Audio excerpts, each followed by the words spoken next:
All right then. We are live once again. Hello everyone and welcome back to another, or well, not really another episode, but the continuation of yesterday's stream. Hi, nice to see you. Hi, welcome. So if you guys remember last time, I had to cut the stream short because, well, business is business and I had stuff to do. So we are going to finish up the very last section of this case, the adventure of the clouded Kokoro. So enough talking, let's get this done with, let's go, because we're tired of all this. We're tired of listening to you, Cameron. Alright, let's go, people. So I believe the last time we left off, we had to do another jury examination, as I like to call it, because I cannot pronounce words correctly. I have considered the defense counsel's request for a further jury examination of the jury. And I have determined that the court must uphold the defense's judicial right to this procedure. Yay, so we have to do this again. So, counsel, you will now proceed with your second. Also, maybe I'm just very slow, but is it just some summation examination? So, it's probably just summation examination. Cameron, you need to learn how to speak. You need to learn how to English. I presume the jury is ready, Mr. Foreman? We are, my lord. Very good. In that case, I must ask each of you now to state clearly and concisely for the court the grounds on which you find the defendant guilty of this crime. Because I can't really say murder because nobody died. So, judicial findings. Let's do this. The juror's contentions. The accused left behind evidence at the scene, didn't he? Those 3 books of his? If there was some novel alternative explanation about how the victim was stabbed, I might reconsider. Even if the woman was throwing books, it can't be related to this crime if the window was closed, can it? Dearie me, it was only a little book, hardly life-threatening, even with a direct hit. Lady, I don't know what you've been smoking, but books by a direct hit. Has anybody actually ever been hit by a book? Cause them things hurt. I got hit by a book once and it hurt like heck. Shoo! Look, I just want to get this over with. If I don't bring home some pay tonight, I'll be in a tidy bit of trouble. Come to think of it, we had a fire at home a while ago. It gave me the sneezes. That old man is still like the sweetest thing I know. Yes, considerably more tangible arguments from all members of the jury this time around, it seems. With one notable exception, of course. My learned student friend was unable to find fault in the previous witness's testimony. Actually, I was able to find what I needed, senpai, so don't you start backtalking me. Don't you backtalk me, senpai. Do you understand, good sir? So the court must accept the fact that it was indeed the accused seen fleeing from the scene. Okay, even if he ran away from the scene, that doesn't mean anything. And moreover, no one else was even at the scene to commit the crime. Also, good sir, you have to stop throwing your chalices into the fire, because you're going to kill us all at one point. Alcohol is very flammable, kids. Remember that. Well, if the eyewitnesses are correct, it would seem as if the conclusion is somewhat set in stone. I fail to see how it could be argued any other way. And that means I'm afraid that during this summation examination, it's essentially that you establish some other tangible explanation for the facts. But how? What would even constitute a tangible explanation here? I don't know. Isn't it obvious? Who stabbed the woman, and how? Those 2 details are all you need to prove. Oh, that's pretty simple. I can do that. Simply give us a name and a method by which the attack was conducted. I don't know that. And there I was thinking this might be hard. But Mr. Naruhodo, you have to do it. Otherwise, this really will be where the trial ends. No pressure then, huh? That's quite enough preamble. Proceed with the summation examination, please. I presume you're prepared, counsel? Oh, yes, my lord. All right, Ryunosuke, focus your mind now. Smack! Smack, smack. Sorry, there was 2. There was 2 smacks. I didn't catch that. Clearly, the key to this summation examination is going to be juror number 4, the maid, or should I say, Mrs. Garadeb. We have a book that disappeared from the Garadeb's house on the evening of the incident, and the 4th book found in the victim's hand. There must be a way to link the two. Yes, that's what we have to find. Using every technique I've learned in my short career so far, whatever it takes. Don't forget to keep an eye on Mrs. Garadeb and how she reacts, even to the things other people say. That's one way to just say, hey, pursue her if you have the chance. Up, and there's Pat and Rolly back there. Rolly's still trying to go to sleep and possibly going to fall over while nibbling on his helmet. So the accused left behind evidence at the scene. I'm not concerned about you. If there was some novel alternative explanation about how the victim was stabbed, I might reconsider. You will be important. Even if the woman was throwing books, it can't be related to this crime if the window was closed, can it? You know what? You might also be important. You're 100% important.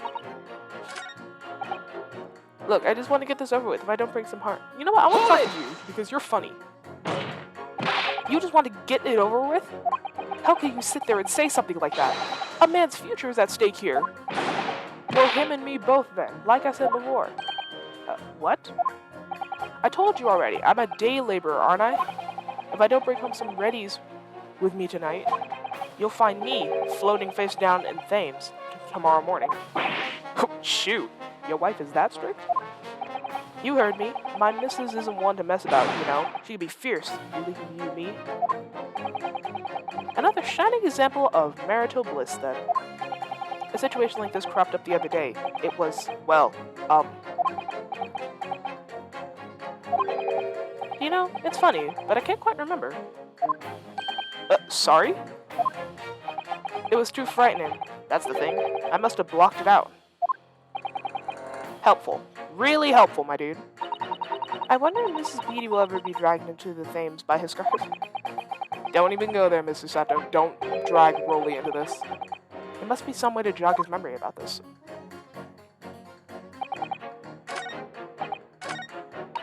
You know what? I want to talk to Miss Garrett. What do you have to say, madam? But the little book was on fire at the time, was it not? With flames of love, I'll have you know. There's really no such thing as a loving incendiary bomb. Well, he brought it upon himself. It's playing with fire to betray a fiery love, isn't it? Well, don't you agree? Well, again, lady, that note that we found last stream, that was for John, not for... Or, no, that was for James, not for John. You don't even remember your own husband's name. Oh, well, any kind of betrayal is certainly a bad thing, yes. But I think the argument might have arisen out of your misunderstanding, Miss Garadeb. Never you mind that. The point is, we were just having a jovial little dispute, nothing more. And I won't have any more of these suggestions that it was anything whatsoever to do with the crime. Lady, can you please stop smacking Juror 5? He doesn't seem to be turning a hair at Miss Garadeb's relentless onslaughts. It's almost as though he's used to it. What a gentle soul he is. Susato, I don't think that's what he's trying to say. Let's go back. You know what, why don't we just press all of them? Why not? But as we now know, there were 4 books, not 3. Well, what difference does it make? There's every possibility that this 4th book belongs to the defendant's landlord. Yes, that's the part I have a problem with. Sorry? Well, at the point the woman was stabbed, this landlord fellow was at home, wasn't he? Enjoying a fiery scrap with his wife or something, you said. That's not exactly how I put it, but okay. Well, anyway, the point is the fellow and his wife were somewhere else when it happened. I think that's what you call a strong alibi. So it couldn't have been the landlord who did it, which only leaves the Nipponese fellow. Honestly, I can't see what all this palaver's about. It's a done deal, isn't it? No, it's not really a done deal in general, sir. I'll press you, Miss Olive Oil. Hold it! So, you might be willing to change your decision, you mean? Oh my, such delight on your face, but I'm afraid I shan't be swayed by emotion. Despite what you may think of me, I'm a very modern, metropolitan, and rational woman. That's great. If one reads the morning papers, it's all forgotten by tea time, isn't it? So why read them in the first place? You see, modern, metropolitan, and rational thinking, wouldn't you say? No, that's dumb, stupid, and whatever the heck else. And not at all extreme. As I see it, an overwhelmingly suspicious Japanese man has been implicated by overwhelmingly strong testimony. So despite one or two minor puzzlements, I do declare the man is overwhelmingly guilty. Modern, metropolitan, and rational logic, wouldn't you say? No. Overwhelmingly.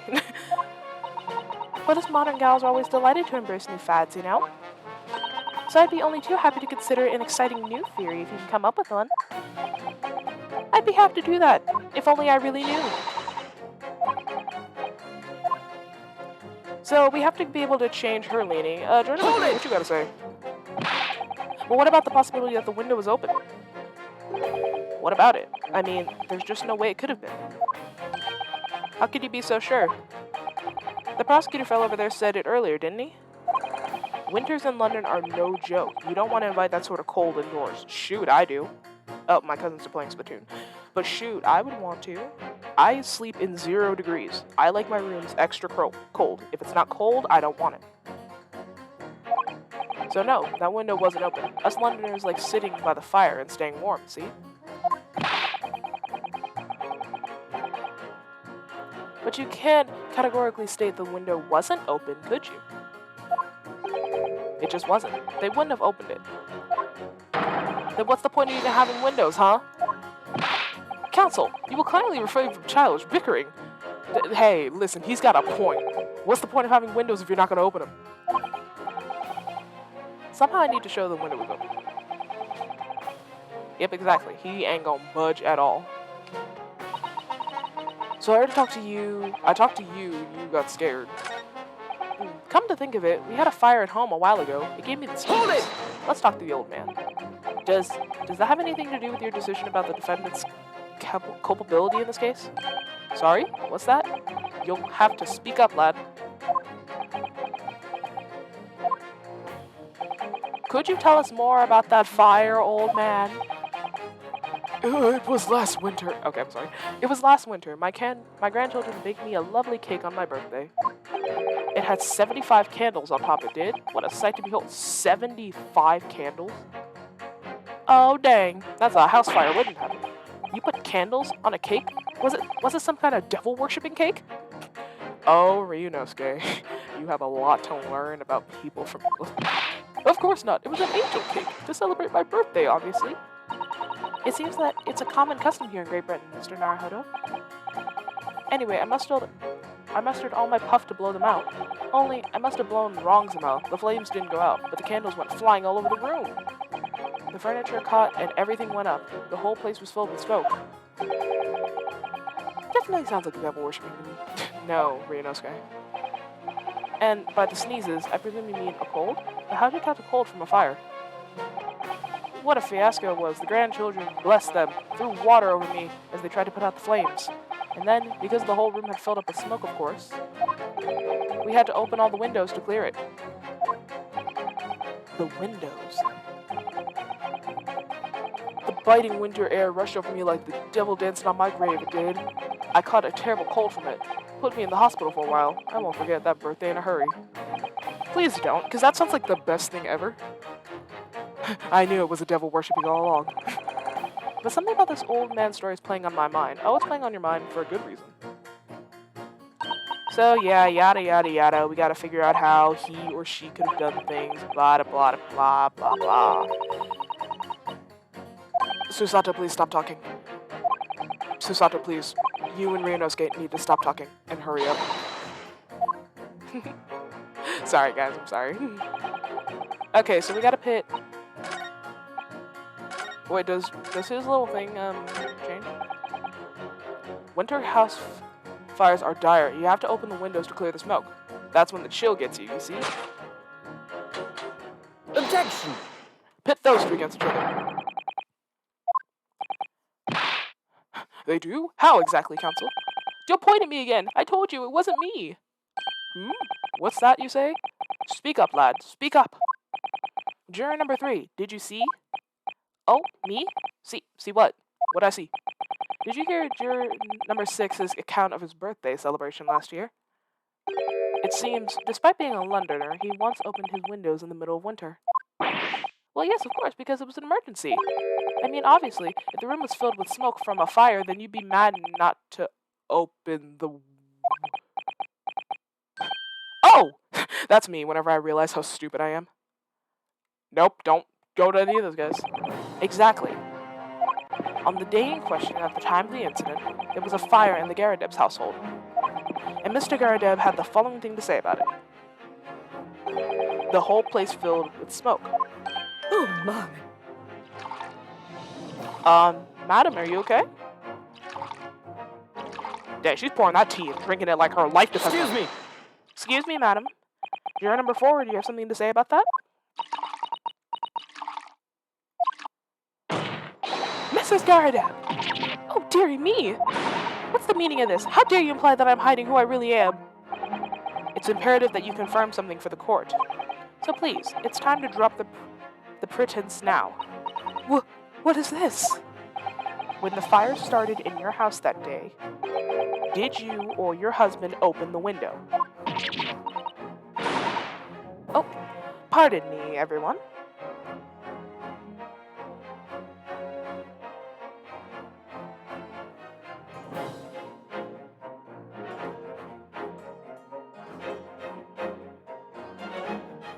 Sorry about that, guys. Continuing on. I beg your pardon. What are you insinuating? The room would have been thick with smoke after the carpet, and the bookcase caught fire as they did. In a situation like that, it's inconceivable that you wouldn't have opened the window. And what if we did? Oh, all right then. Yes, you're right.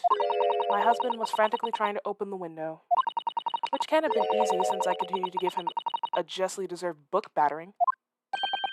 Even though your house was on fire? Yeah, if you're that angry while your house is on fire, you gotta do something about your marriage. Oh, you'll never stop throwing until the anger subsides. It would be terribly bad for the nerves to do otherwise. Of course. I should have realized.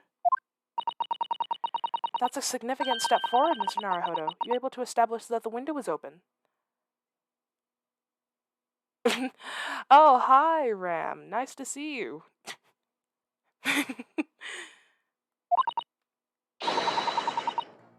We simply must have that added to Mrs. Garadeb's formal statement. Perfect. Now you mention it, yes, the window was open at the time. I'd clean forgotten, but it's true. Well... Objection! Oh, never mind, I messed that up. Hold it! I messed it up. Well, I messed that up.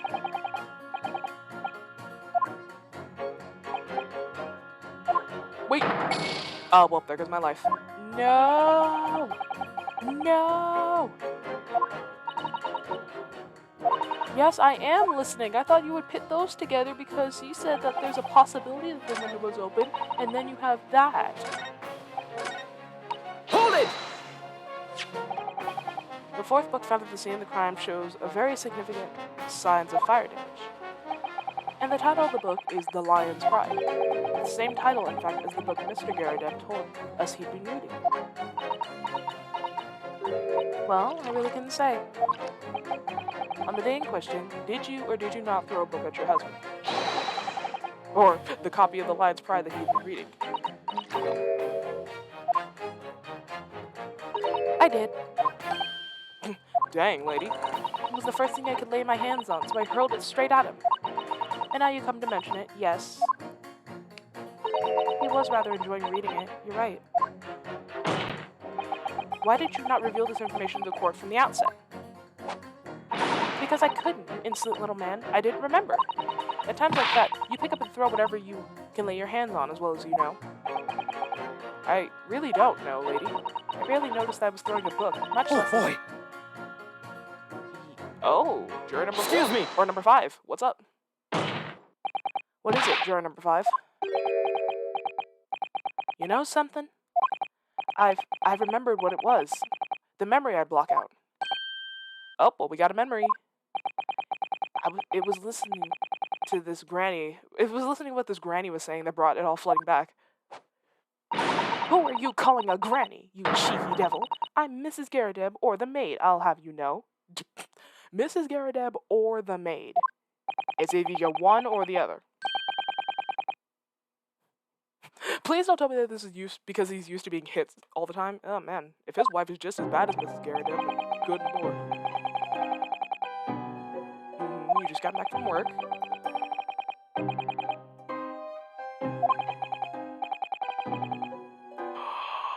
Oh no, oh yeah, your wife gonna kill you. Ooh, your wife gonna kill you. Oh dear, what a disaster. You haven't heard the half of it, boy. Oh? The wife was cutting up some chicken at the time. I could hardly get the words out, but I told her straight. I've lost the day's wages, love. The next thing I knew, the blade was whisking past my ear, stuck to the wall next to me. Dang, your wife is crazy. Oh my god, your wife is crazy. Shoot, that's almost another murder case. No words, just terror.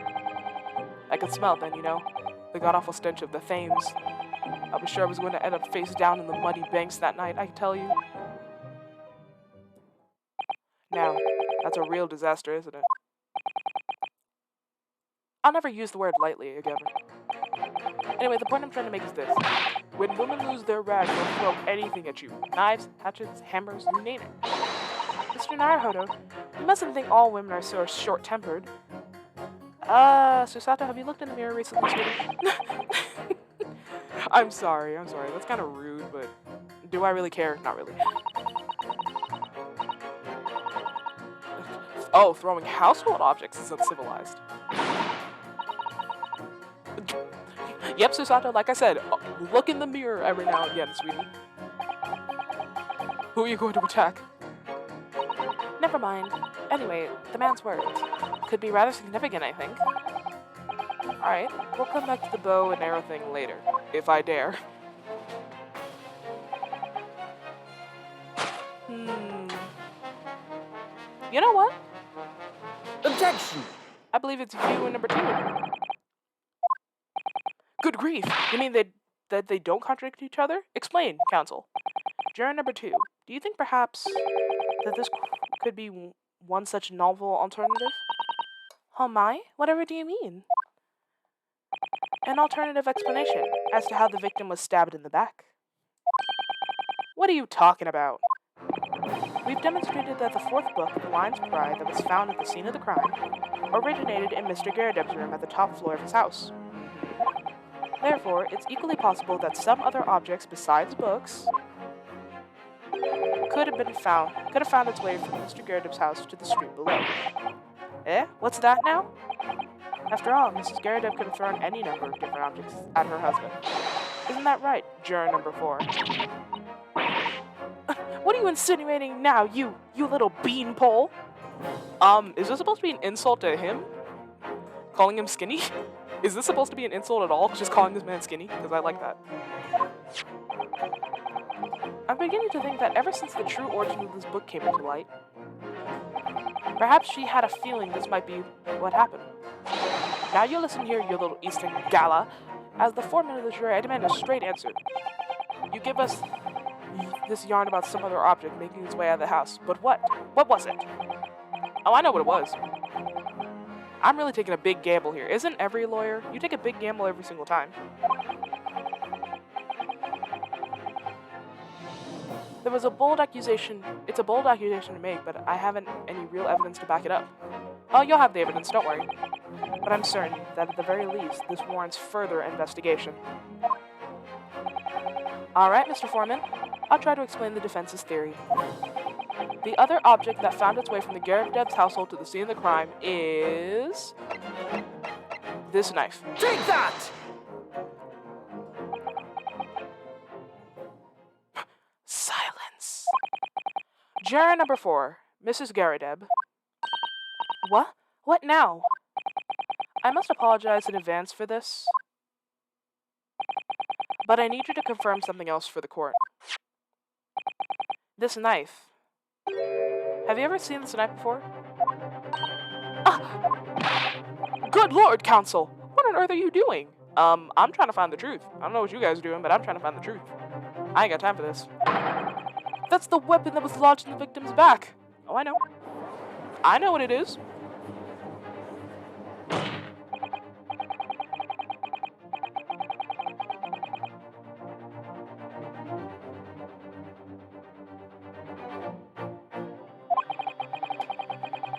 Mrs. Garadeb was hurling anything she could throw at her husband, who had been backed up against the window. Shoot, imagine that. You're backed up against the window and your wife is just throwing stuff at you. That's a sad sight to behold. Sad, sad sight. A window that had been opened to clear smoke, and through which a book sailed and landed at the scene of the crime. You can't seriously believe that the book was found in the victim's grasp. Well, there's something called maybe she bent down, picked it up, and then the knife came. Maybe she threw the knife, and it landed smack dab in her back. Are you saying that it flew out the window and across the street to land neatly in her hand? Huh? Even my missus doesn't have aim like that. Dude, don't say that. Somebody's gonna tell your wife that you were talking bad about her. They're gonna kill you.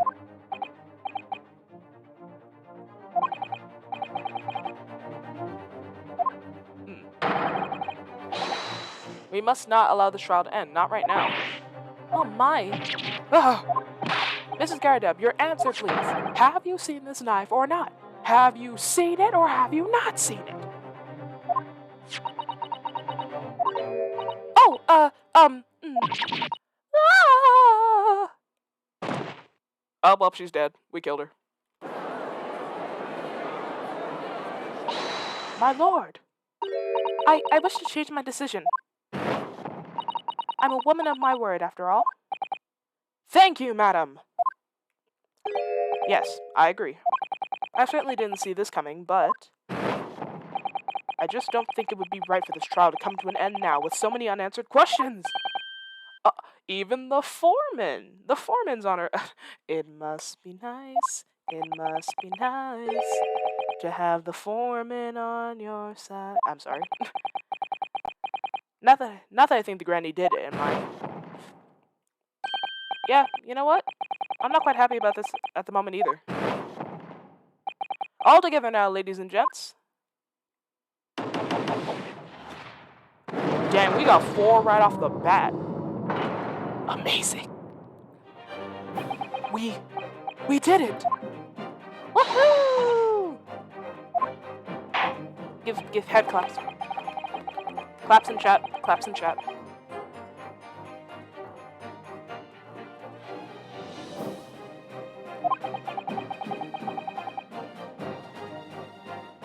Two jurors called guilty, another for calling innocent.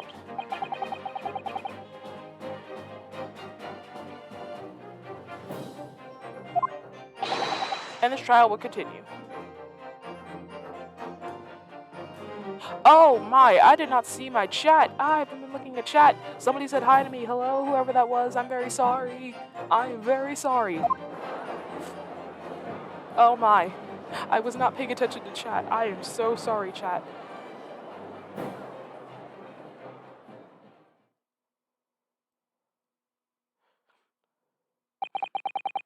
Now then, Lord Venzies, how does the prosecution wish to proceed?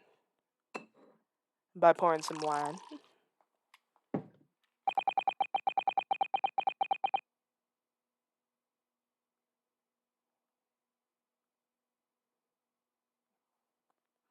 This trial is rapidly descending into a farce.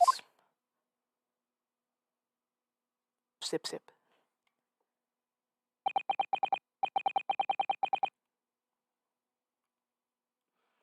Like a corked wine, the first few sips are bitter enough.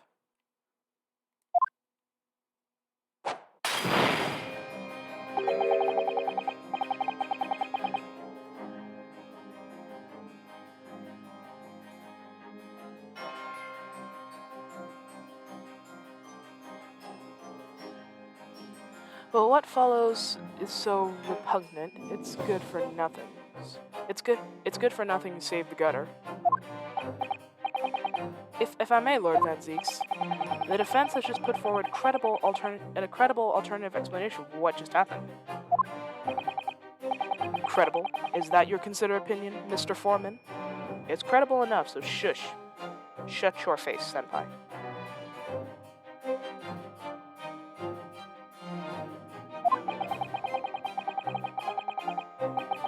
The defense's argument is a joke to which I barely know how to respond, but let me start by insisting that you must all familiarize yourselves better with the relative positions of those places being discussed. What do you mean by that? What's his angle here? What angle do you like to hit it at? That sounded horrible, I'm sorry. It should already be more than apparent that between the crime scene and the Garabin's household runs a rather wide street, Ryer Road. Yep, that's true. Which means that the distance from the Garabin's house and the scene is some, 15 yards. Let me see, 15 yards, that's around 14 meters? That's a little far.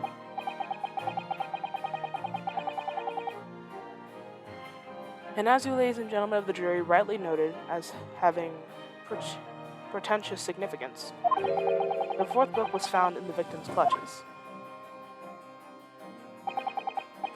In other words, the smoldering book, wantonly hurled by the lady of the house, traveled some 15 yards, to land on the opposite side of the road, immediately between the collapsed victim's fingers and thumb.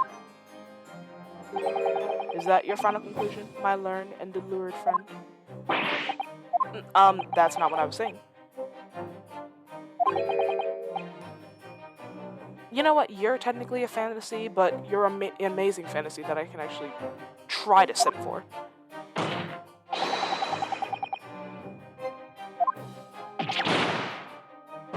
Ryunosuke, it's fine. There's nothing. Yes, there is. There's plenty you can say to that. That prosecutor loves the sound of his own voice.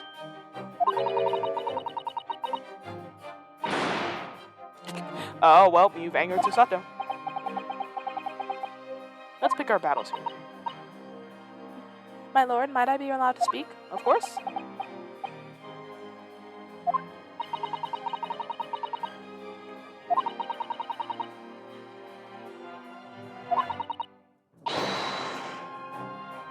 That is true, Susato. We have the duty to search this alternative.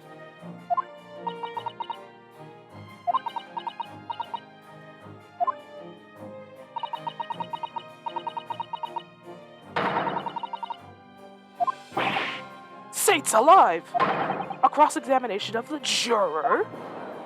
Yeah, we are going to cross-examine the heck out of her. Order! Order! Well, this is highly irregular. It's unprecedented for a member of the jury to be summoned as the witness. Objection!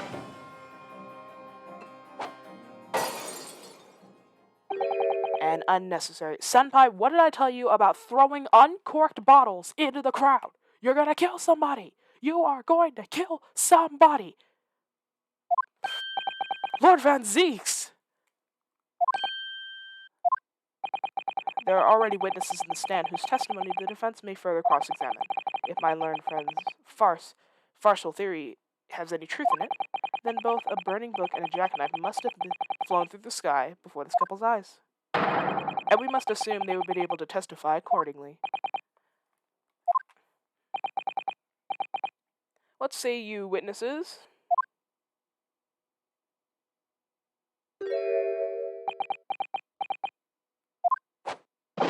Yes, sir. Constable Rolly Beat, reporting for duty, sir.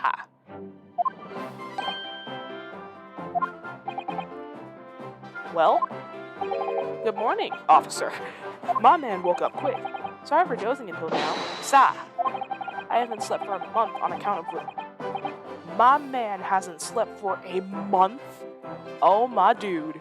This is the man, the myth, the legend, known as Rolly Beat.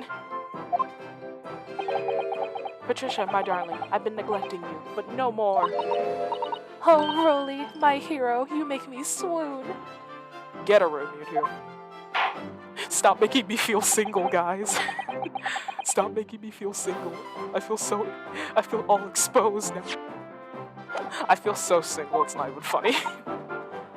Ah. Yep, so let's order them to testify again. The alternative explanation of events. Let's talk about it. Yes, sa!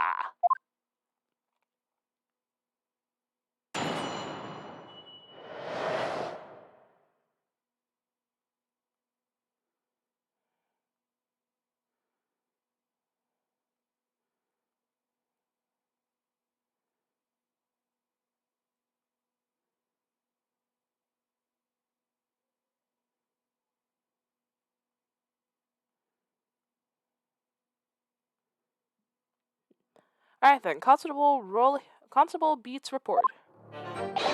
This case has nothing to do with Mr. and Mrs. Garrett. Believe me, a London Bobby is good for his word. You see, Sa, the window on the top floor of the Garrett household are top hinge encasements. Obviously, if anything had been thrown out of the window, we would have seen it. I did leave the scene to go fetch help, but my trusty Willie was here to make sure nothing was disturbed. I didn't take my eye off the crime scene for a moment, Sa. Nothing strange to report on that front, Sa.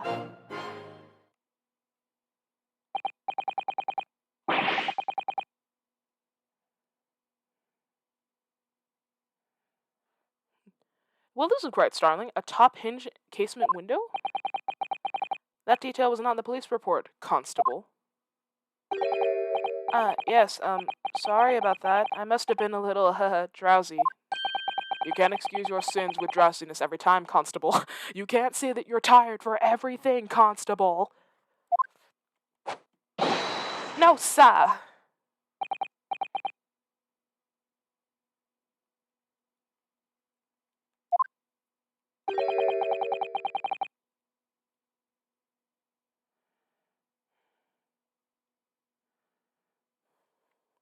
What exactly is a top hinge casement window? And you cannot excuse your ignorance with such trite remarks, my learned friend. Well, excuse me, in Japan we don't have those. Of course, sorry. I found it, Mr. Naruhodo. Cast your mind back to the windows in Mr. and Mrs. Garredep's room. Alright, I'll try. Flashback! Ooh! So the windows open in order to allow air to circulate inside the house.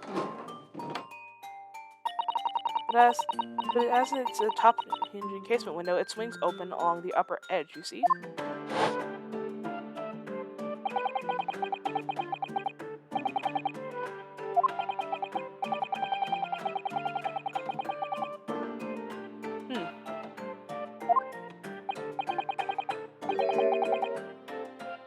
Well, this just threw my theory out the window. Well, literally. Absolutely correct. Sa. In other words, if a book or knife were to have been thrown through the open window, it would have clattered against the pane and fallen straight down to the pavement below. Well, there goes my theory. I mean, hey, it's just a theory. A lawyer theory. Thanks for... Please don't copyright me, game theory. Please don't. I'm sorry. Ooh.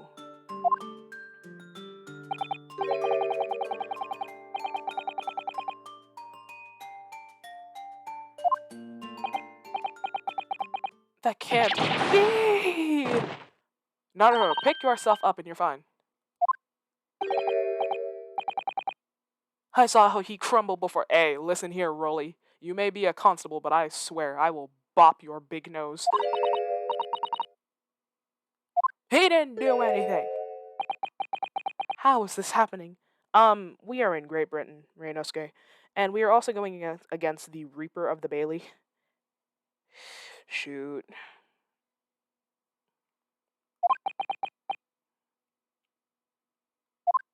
Your argument hasn't been destroyed. Just try to rebuild it.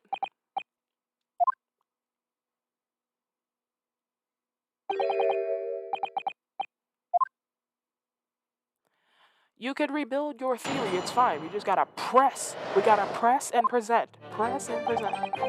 It has nothing to do with it. You know what? I'm gonna press that. Hold it! Are London Bobbies really good for their word? Can you say that for certain? A very good question, sir. Or sa? And the answer is this. It has the noble founding principles of the force written on it as a reminder to all of us policemen of our sworn duty. He should have said before, didn't he? Yeah, he flashed our card, or his card at me. To patrol the streets of London town and uphold the peace of a common man.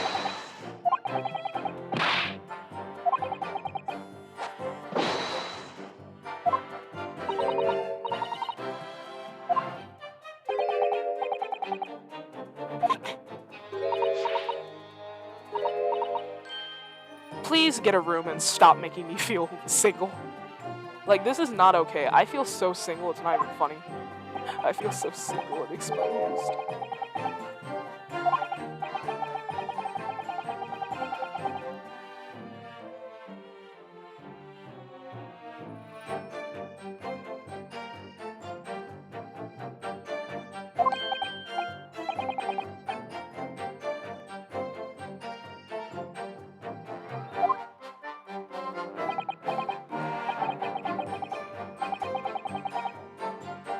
Answer my question, boy.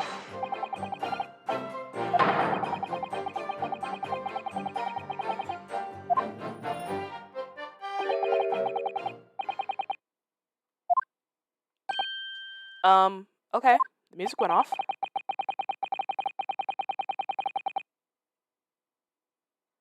You want us to understand the great constitution of the Scotland Yard? Oh, of course. I'd do that for you.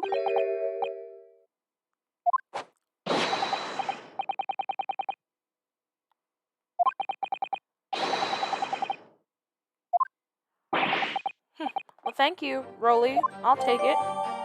So, his warrant card. Let me take a good whiff of that, because I'm not supposed to be able to make it through it without tears, so let's see.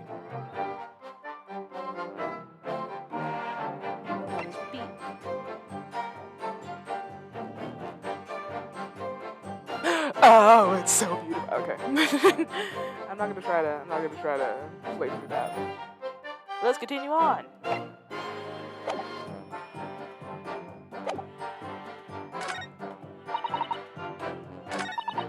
I did leave the scene to go fetch help, but my trusty Rolly was there to make sure nothing was disturbed.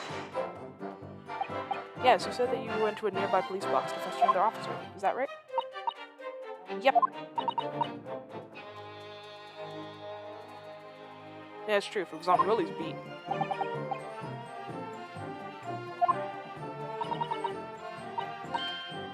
Oh, you got lost, sweetie?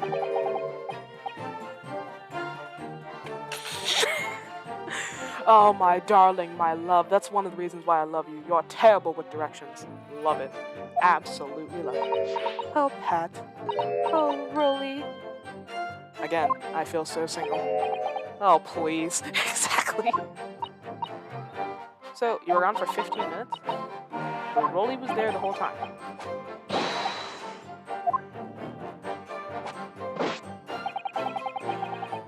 You didn't take your eyes off the crime scene.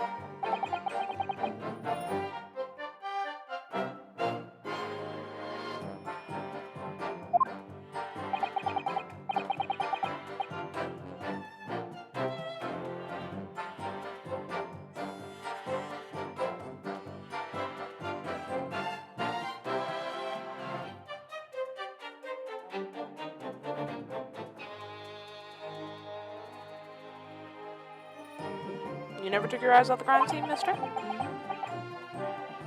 No one else approached it? You could swear on the Yard's honor. Well, if you're wrong, then the Yard has no honor at all. Really? That seems a little strange. Beg your pardon?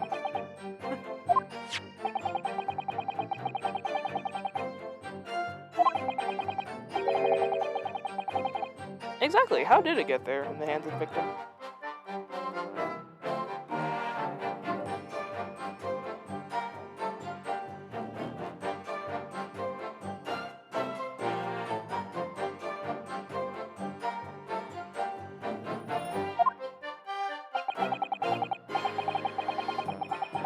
you shed any light on that, seeing as you were at the scene of the crime?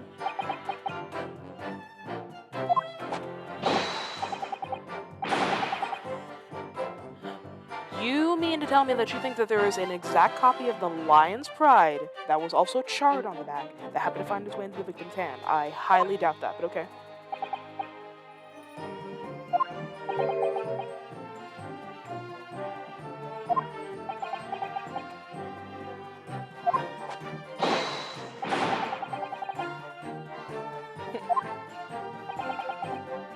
Is that so? Was it in her hand?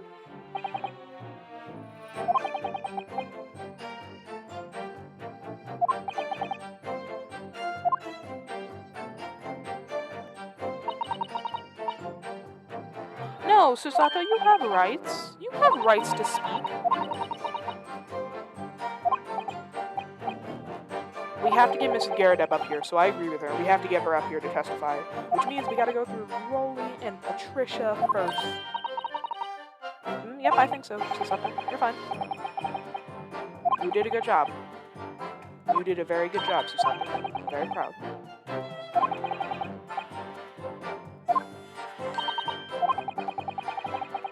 Of course she's hiding something. It's Miss Garrett. She's always hiding stuff. Hiding the fact that she's not really a maid. Hiding the fact that she really is Mrs. Garrett. She's always hiding stuff. That to no end is, well...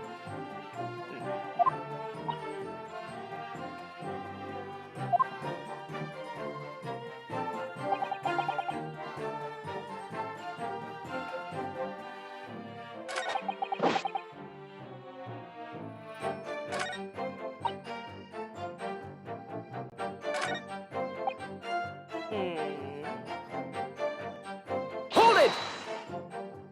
Let's see here. My big brain is not working at the moment. It is only 1 in the... Yeah, it's like 1 p.m. So I'm kind of still a little bit sleepy. Just like Rolly, I am tired, but it's fine. It is completely fine.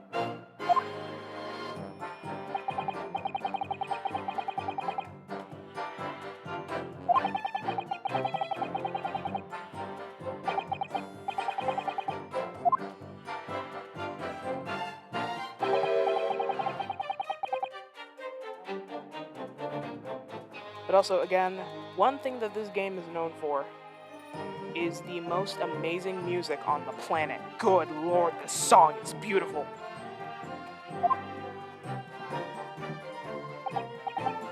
You know, at the end of this entire gameplay, when I played both of the Great Ace Attorney games, I'm going to do a separate stream just for talking and also going over all the extras.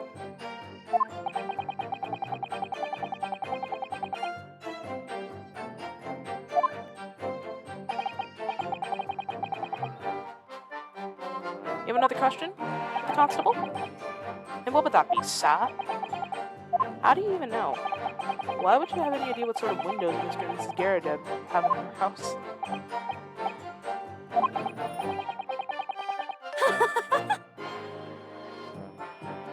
Patricia seems to like the sound of that. She said, yes. Excuse me!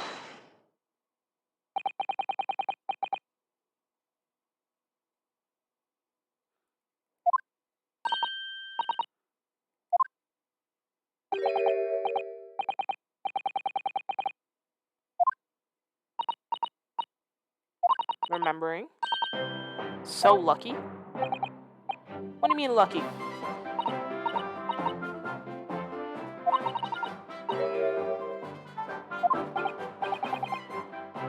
Yeah, I forgot. Rolly's beat is basically right where the Gyarados house is. Like, his beat is that area.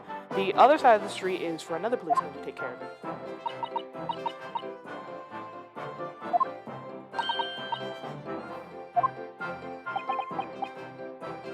Rolly, could you please stop nibbling on your helmet?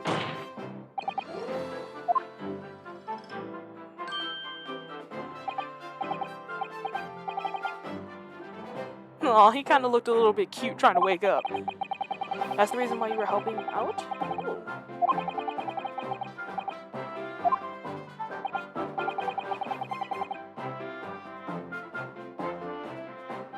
Yeah, it was cutting it pretty close.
Oh, well, I mean, yeah, you could think of it that way too.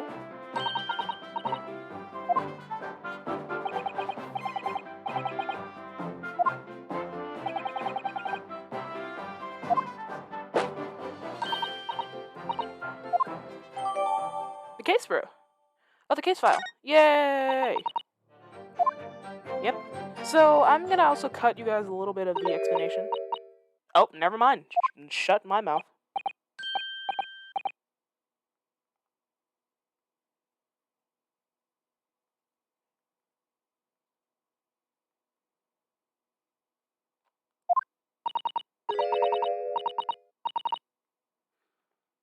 I'm not doubting you. Oh my gosh. Isn't this the thing with people like Miss Patricia? I'm sorry, but I hate people like that who are like, "Oh my god, you're doubting me, aren't you? Oh my god, I'm never wrong." I hate that more than anything. You do not understand how angry that makes me.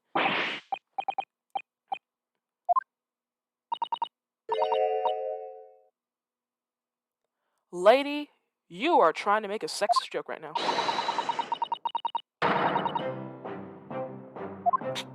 Please put your husband's fist down.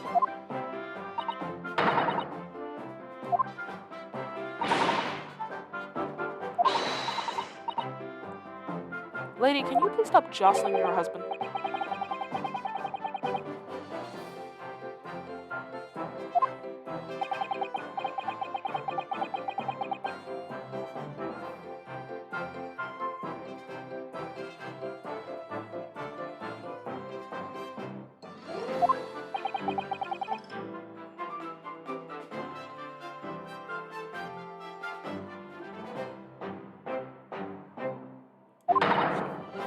I heard that. That Japanese man thinks a policeman's wife's word counts for nothing, does he? Well, watch out, sir. I might let you get away with something like that, but my Rolly won't. Duly noted, Miss Patricia. What are you about to say now, lady?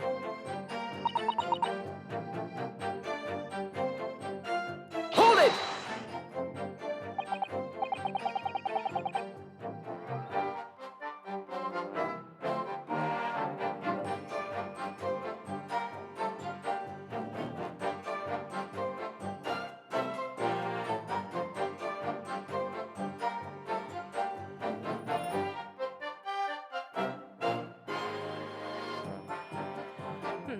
Miss Beatty, I don't question you.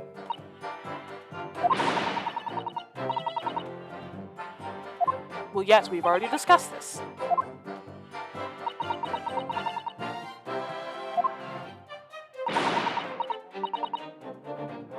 You didn't see any flaming books or knives flying through the sky. I get it now. Having poor sense of direction.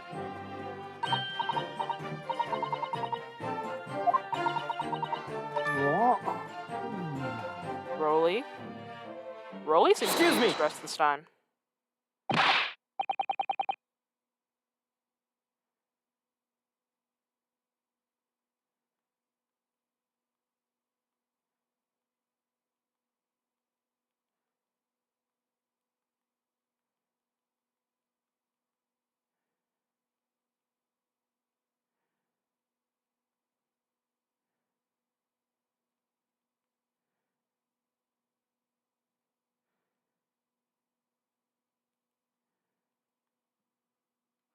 What's wrong, Constable?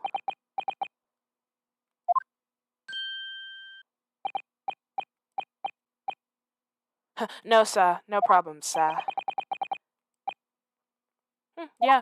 Did what your wife said? Did what your wife said about horrible freaking direction jog your mind? Same thing happened that evening?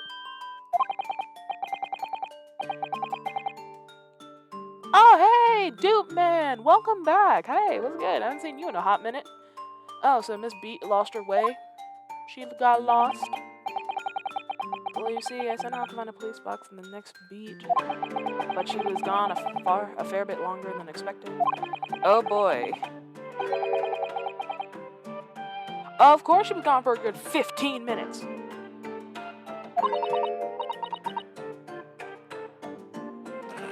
Again, this couple is making me feel so insecure about myself. It's crazy. But it's fine. It's fine. I don't mind being lonely. But the reason why you were gone, because of the bouquet? The bouquet? What bouquet?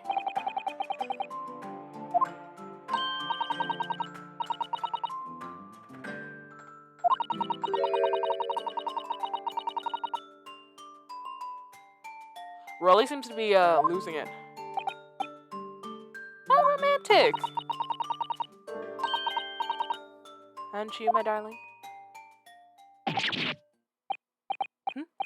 Oh, Rolly, it's not okay to scream like that. But that was just between us. No talking about it to anyone else, darling. You have to promise. Sleep. What was that all about? Yeah, what was all that about? A bouquet?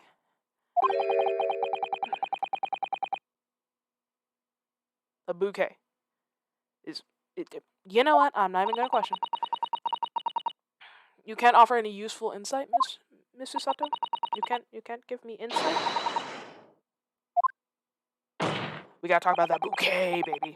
That bouquet. The bouquet.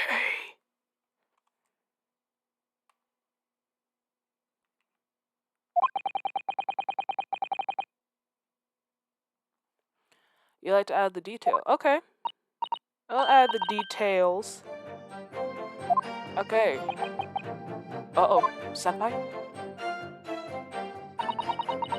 Oh, senpai. You drop your bouquet and end up losing your way? Hold it!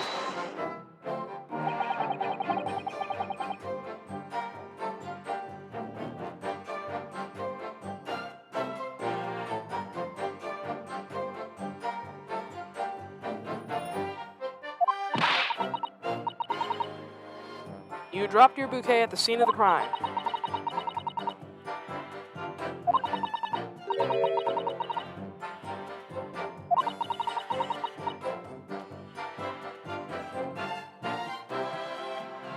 Oh, nice to hear, Dude Man. Continue on the Super Mario Odyssey legacy, because I don't know if I'll be playing that game again, but if I do, I will try my best to make some good commentary instead of like last time. And then you went to the police box to report it to the policeman whose beat it was on.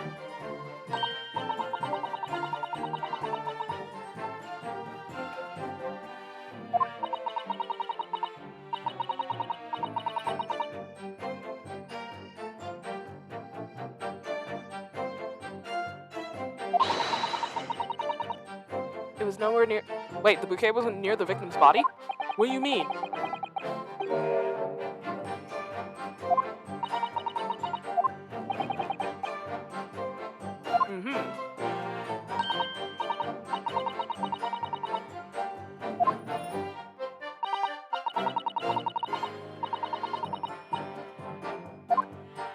So the bouquet somehow moved from one side of the street to the other? Unless that bouquet grew some legs, then we ain't got it.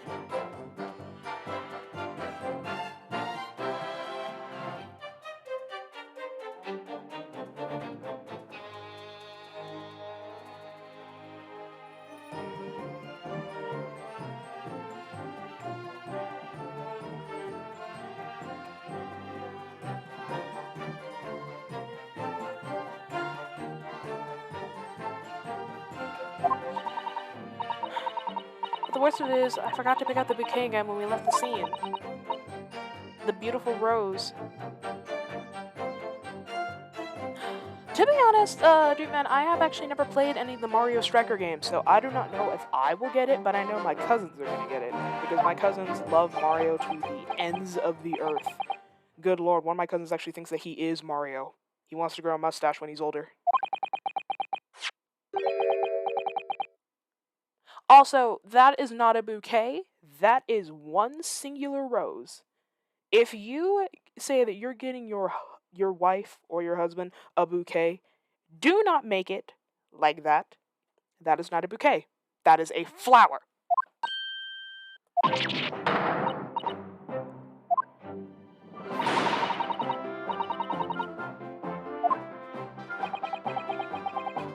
Exactly, Ryunosuke. Just call it a rose.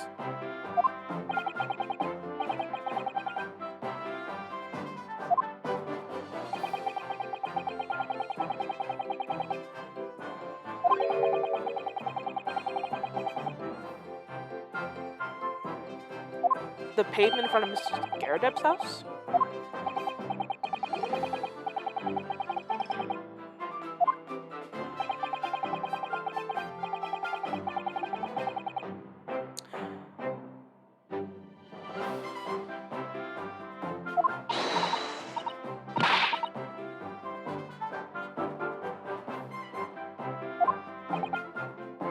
No, lady, you're not gonna get that rose back. I need that. Hand it over. Hand it over. Right now, ma'am. Give me that. But it's a symbol of our love. Ma'am, that's what wedding rings are for. That's a symbol of love. But also, that's a really pretty rose. I love roses, hence why my name is Angel Rose. And also, Rose is actually the name of my grandmother. Or, well, actually, I had two grandmothers named Rose, which were great grandmothers. Two of my great grandmothers' names were Rose. So I decided to change my actual name. Well, not my actual name, but my last name to Rose. So I'm going to legally do that at some point, but you never know. But I love roses more than anything in the world. If you ask anybody what my favorite flower is, it's roses. Especially white and black ones, because those are absolutely gorgeous. Gorgeous! Actually, wait a minute. What was I say? A present for Patricia. Sacrificing the stab victim. Wait a minute. Oh, well, I'm sorry to hear that your aunt died, but also the fact that her name was Rose, absolutely beautiful. Love that. Absolutely love it. But may she rest in peace. May she rest in peace. She was probably a very good woman, too. May she rest in peace. I want it back after the trial. Do you hear me? I want it. Yep, you will have it back after the trial, woman. Sunflowers are also really pretty. I remember one time while me and my mom were driving, there was an entire field of sunflowers close to our house. Amazing. Mr. Rowley. Objection! I have caught you, boy.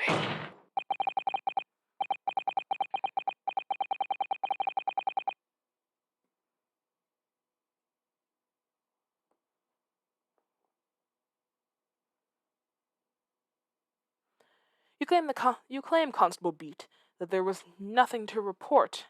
Nothing to report, you say? But that's not the truth.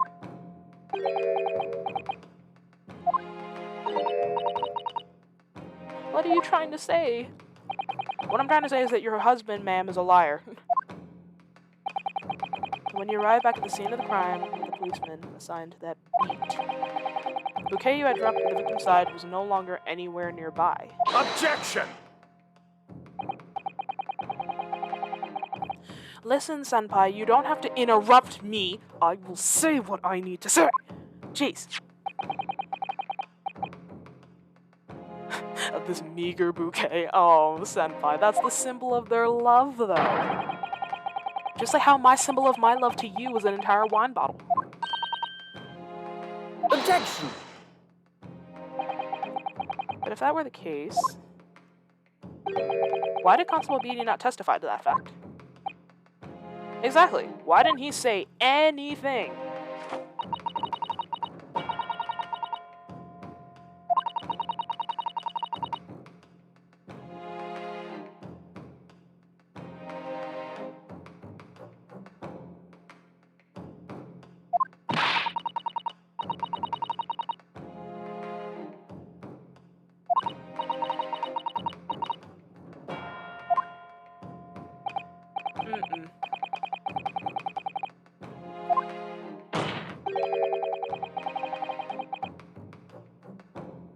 Ryunosuke, what you getting at here, homie? Think about it, okay? Yeah, true. The book!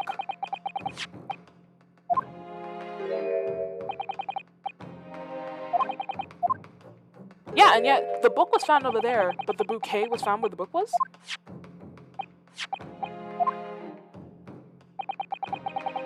They swapped plate. Well, I think I figured out what just happened. Somebody moved that girl's body over to the other side of the street. Somebody moved that girl's body to the other side of the street. I ain't having that. We are not moving bodies up in here. Shall be no such thing as moving bodies.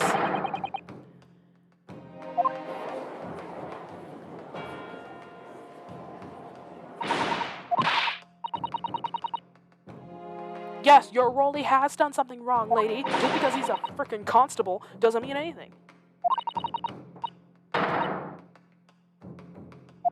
It's not nitpicking, it's called the truth.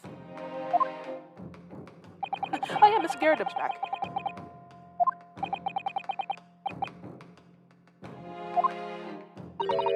Tampering with the crime scene.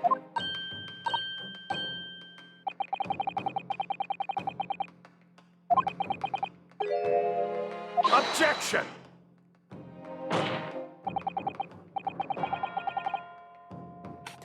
And, Senpai, who will possibly have cause to carry out such an elaborate deception? I know.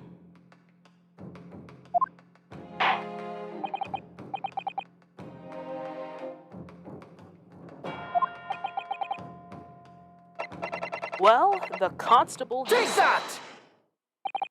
Oh, okay. See you in a bit, Dupe Man. Mr. B.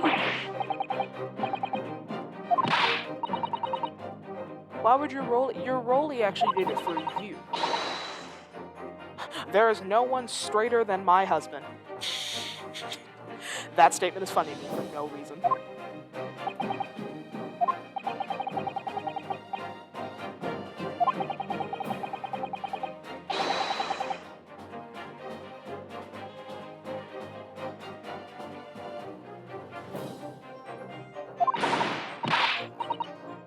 I'm not making anything up, lady. Objection! You can't blame Mr. Natsume for everything.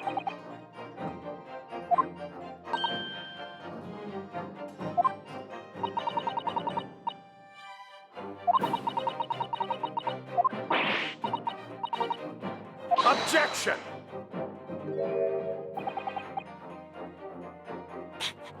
Listen, sir, I'm going to accuse anybody I can to get this verdict. If I'm correct about it. Like, one very important thing.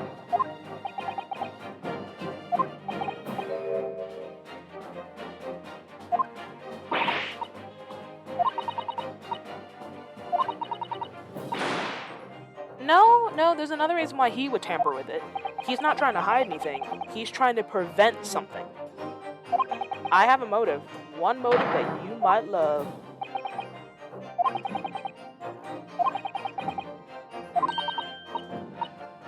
Yep, I have. I know exactly why he did it. Nope, I'm not mistaken at all. I know exactly what I want to say and how I'm going to say it.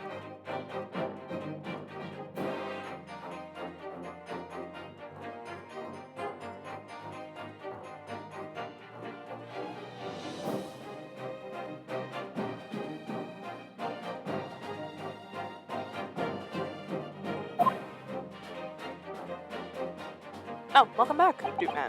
That was quick. So Constable B's tampering with the crime to see where the victim fell.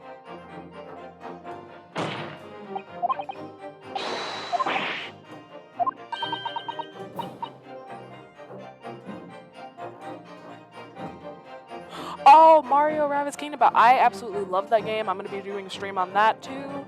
But also, possibly on Friday or Thursday, I'm going to do a brand new game. A game that probably won't take too much time, so it might be a one-stream thing, or maybe a two-stream thing. Who knows? Who knows?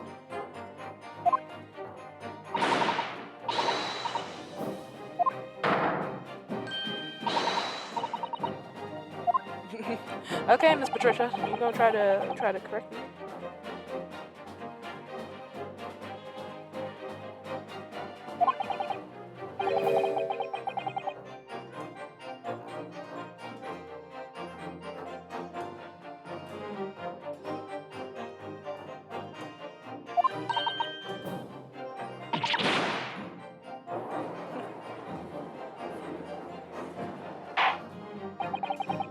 Oh, I 100%ing that game is hard, especially when you have to do the extreme challenges. So I wish you luck. I wish you very much luck.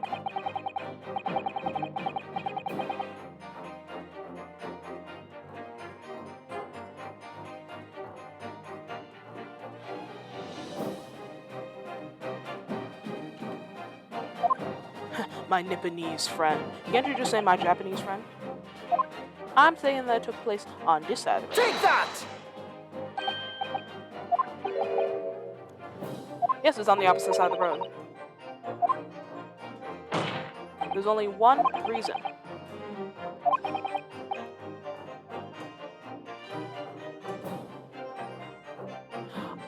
I basically just did a mix of characters from anywhere from Rabbit Peach and Rabbit or Princess Peach.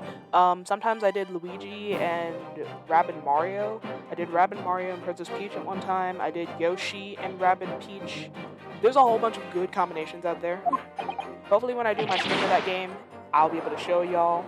Just be there for that. Objection! You don't want to miss that.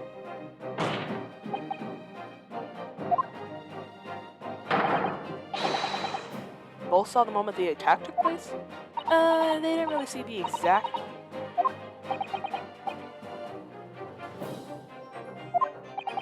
Also, if anybody is from London out there, can you please clarify that with me? Does it really get dark at like 5 p.m.? Does it really start getting dark at that time?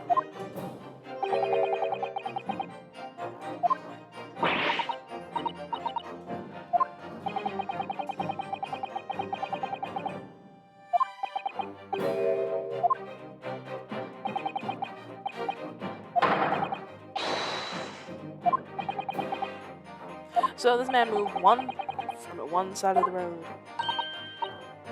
He overlooked the bouquet. That's why he didn't pick it up. He left it where it was.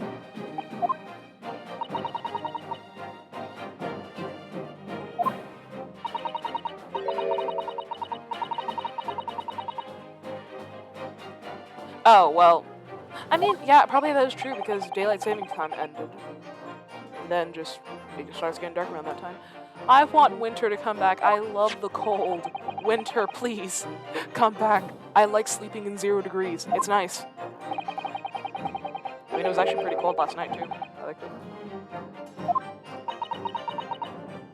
Oh, Patricia.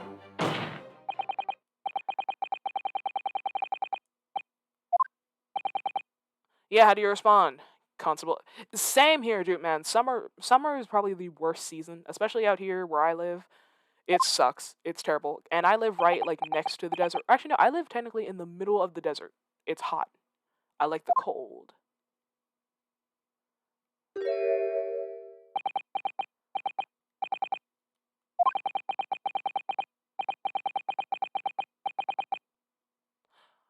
You mean to tell me while I was making all these accusations at you, Mr. Rowley, but you fell asleep?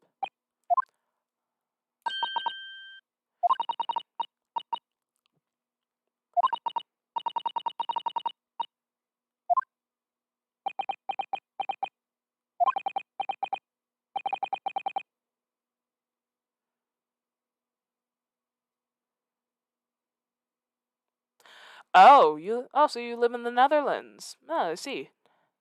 That's kind of cool. But also, yeah, I don't like this. I don't like the fact that it's super hot. Nope. If it's hot outside, I ain't going out. Even when it's hot, my room gets like so hot. It's the hottest thing ever. Well, Mr. Constable, you just exposed yourself in front of us all. Only it seems it wasn't a dream at all.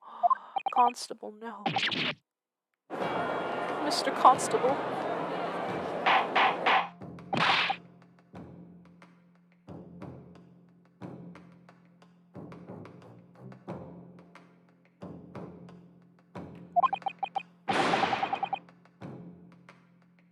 Same here. Who doesn't like a good glass of hot chocolate?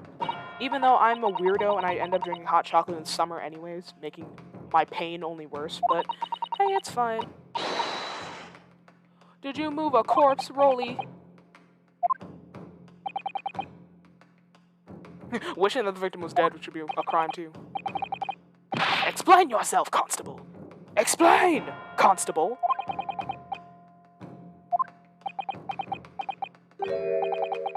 I can't say, sir. Aw, poor Rolly.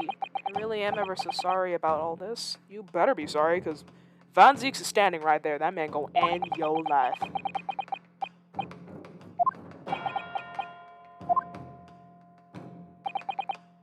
You have a possible explanation, Ryunosuke? You know why the man did this?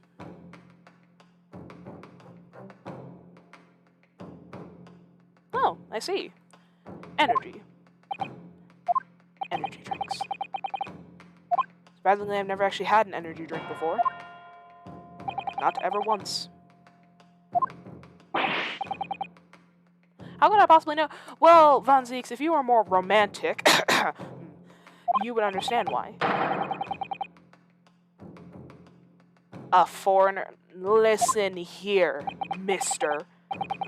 We do not go off of race here and off of other stuff.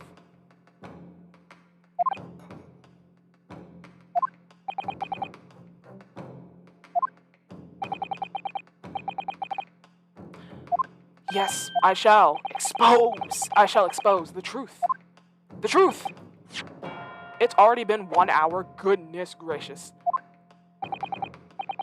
I hope I get to finish the rest of the case before 5.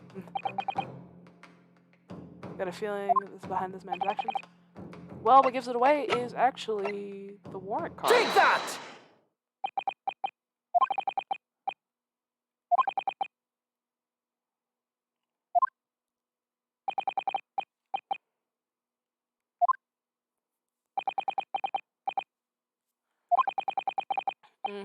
Yep, that's what Bobbies do. They wander around the street taking care of people. But, yeah, for Constable Beatty, the day that woman got stabbed was a very important day for him. It was his 1-year anniversary. Their very first wedding anniversary. That's why Rolly did it.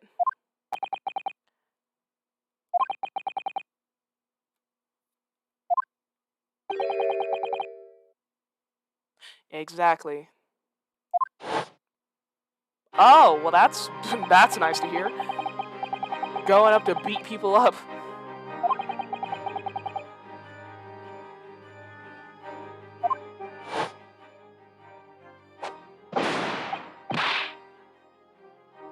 Aw, he just wanted to celebrate his wedding anniversary. He just wanted to be there for his wifey.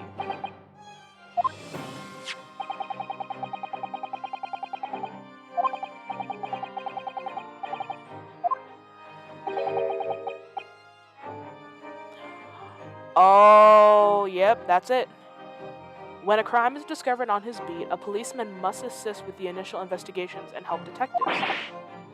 If the crime was found on his beat, he was gonna have to cancel their wedding anniversary.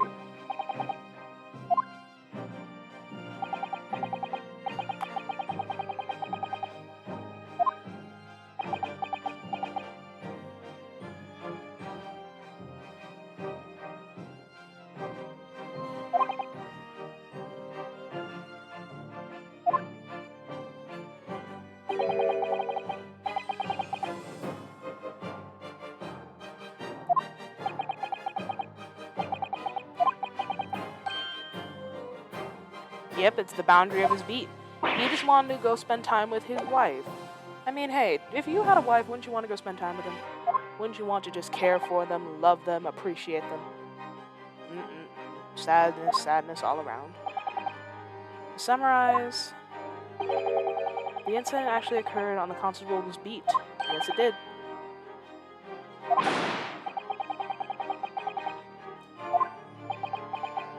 Hey, don't get on the man. He was just trying to spend time with his wife.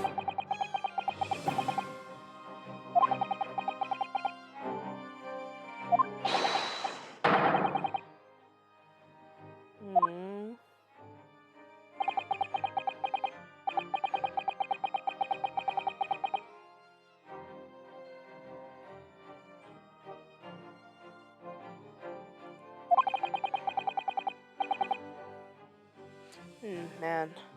I feel bad. We gotta report this to the station as quickly as possible. But then it dawned on me. I realized where we were, where the victim was lying, and what that meant for me. When a crime is discovered on his beat, a policeman must assist with the initial investigation and help detectives. Why? Why did this have to happen here? And why tonight of all nights? Why?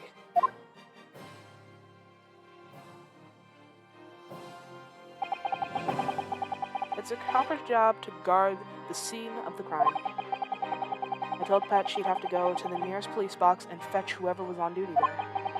It was then, when I opened my mouth to speak, it just came out.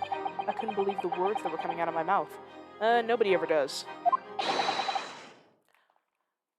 This is the next beat to mine, Pat. So you have to go to the police box that covers it. Turn right along Merchsham Street and then...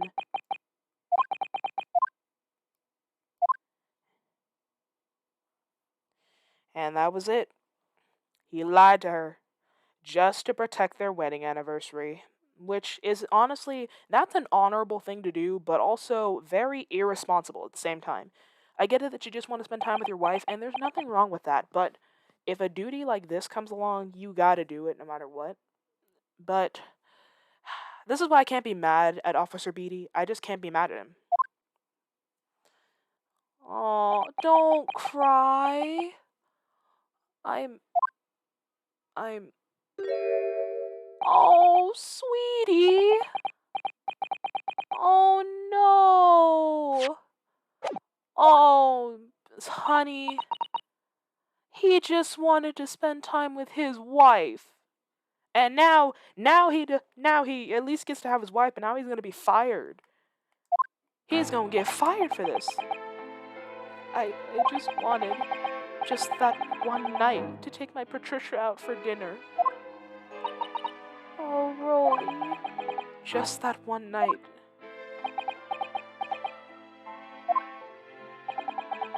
You knew that if the incident was on your beat, your evening of celebration would be ruined. And so you decided to move the entire crime scene outside your jurisdiction, just across the street to the east pavement of Briar Road, which falls under the neighboring beat's care. You see, I thought, well, I was sure the victim was dead, you see. Of course he did.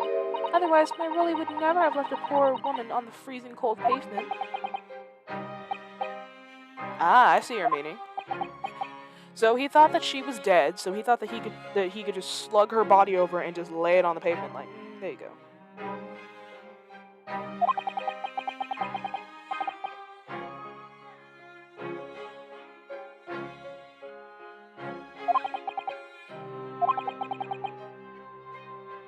Aww. Aww. This makes me sad now. This makes me sad. I hate it. I hate it. Just throw the whole relationship away. Throw the whole relationship away. Just throw it away. Patricia, don't you apologize. And neither do you, Rolly. You just wanted each other.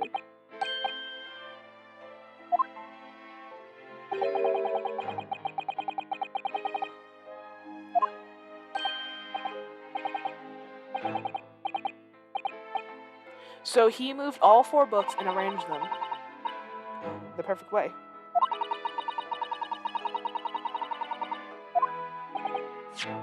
But what made you place that book in the victim's hand? Well, wait, so she was still holding the book on the other side of the road too? Ooh. How you found it? What do you mean by that? What do you think he means? Dum-dum? I can't insult him because, well, I love him, so, The victim was already holding the book, so when I moved everything, I made sure it was still in her hand.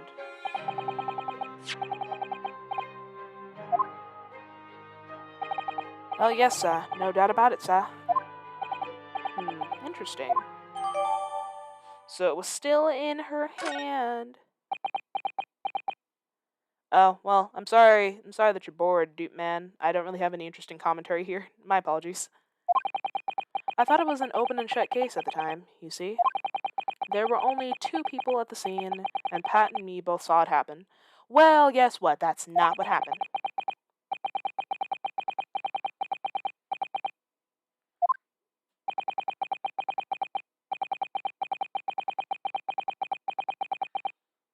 Well, honey, it makes a heck of a lot of difference now. Oh, please don't hurt the man. Don't send him off to death. My lord? Yes, senpai? I believe that concludes the cross-examination of the witnesses. Constable, you may withdraw. Yes, sir. Mr. Prosecutor, sir? What will become of my lady? What will happen to him?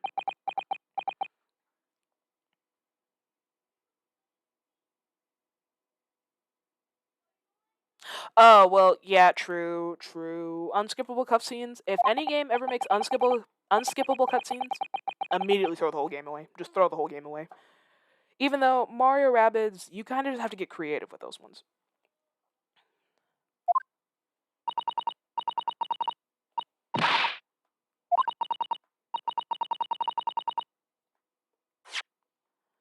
Aww.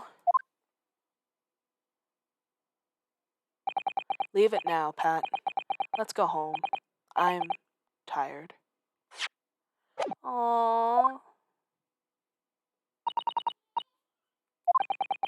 One last thing, Constable. Yes? Let this be a lesson to you.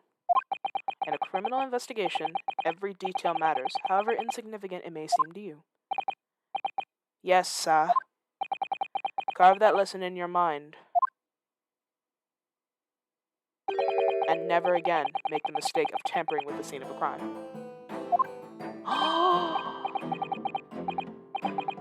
Oh, Van Zeeks! You're gonna let him keep his job!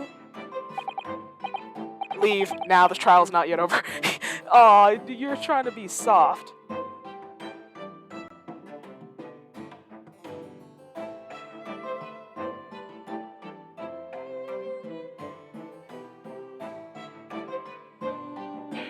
This is kind of sweet. Sa! Aw, Rolly's gonna get to keep his job, guys. Clap in the chat for Rolly. Clap in the chat for Rolly. Rolly gets to keep his job. I'm happy. Good man. Good man.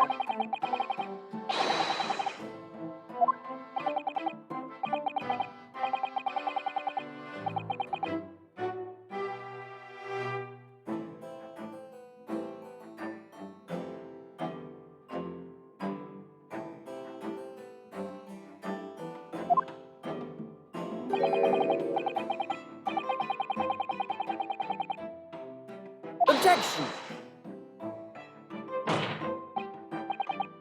No, I disagree. Now that we know the true scene of the incident, there is someone else. Another person who's responsible. Lord Van Zeeks, you know. Very well. Name the person, if you will, and if further investigation is warranted.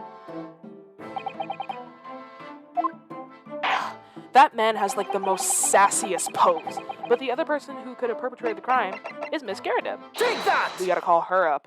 Girl, get your butt up here, cause I'm about to cross-examine the heck out of you.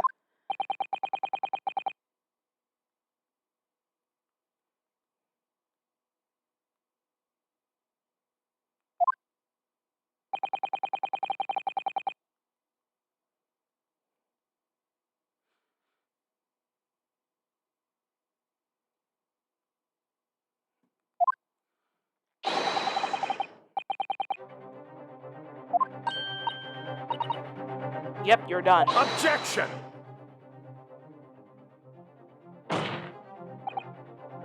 Objection! You just said I could call up anybody.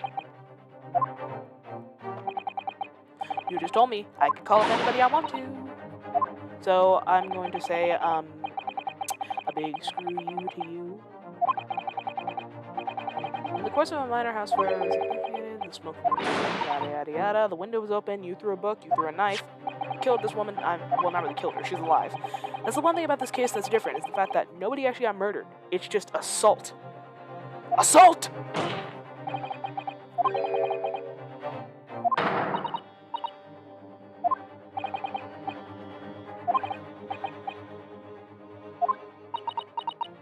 You know that I'm right too. That's why you're shaking a little bit.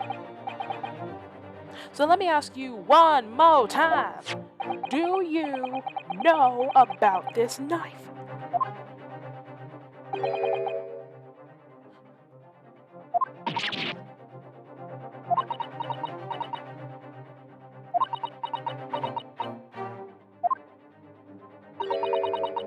I don't recall it. Lady, I swear, I'm going to be at your house, right outside your door, and I'm going to bang on it and scream that Dr. Phil line until you open the door. That's all you need to hear me doing. Just open the door or I'm gonna throw rocks through your windows. Yes, you are supposed to pick it up and remember it. Objection!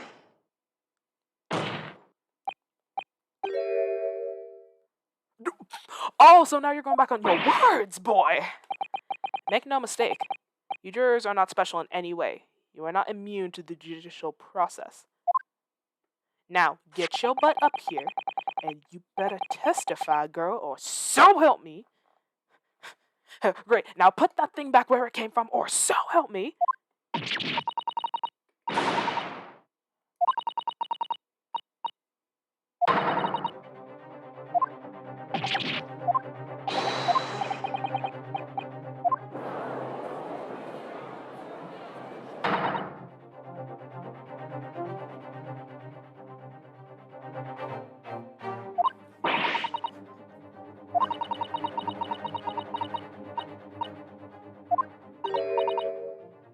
No, Susato, don't you dare have pity for her. Don't you dare have pity for her.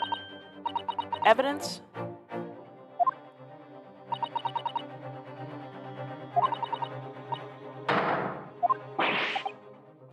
Come on now, chop chop, do your worst. Okay, do you really want me to do my worst? Because I will do it. I will end you. End you, woman. End you.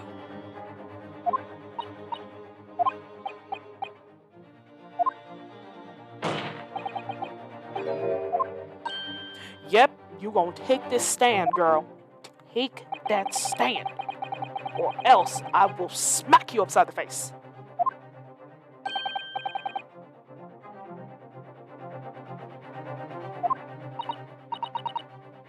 Yes, you are going to testify. Now get your big self up here and testify.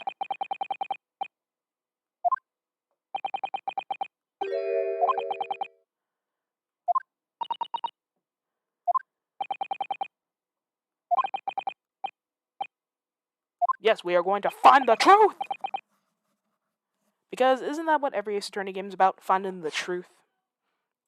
Just find the truth, guys. Always remember, truth. The truth!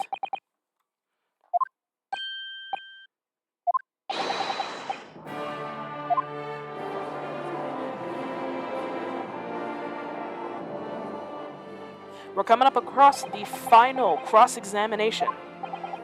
You guys are ready for that, because I know this has been a very long journey, and trust me, the last trial in this game, because there's only one more trial in the first Great Ace Attorney Chronicles, and then we gotta move on to the Ace Attorney Chronicles Part 2. The final trial in this game, it's a long one, which means that this might be like a three-parter. This might be a three-part stream. 3 parts! 3 streams! Are you prepared for that? Are you prepared for that notion?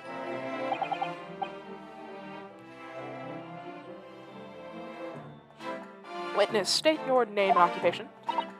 Oh, yes, my name is Joan Giradeb, or Garadeb.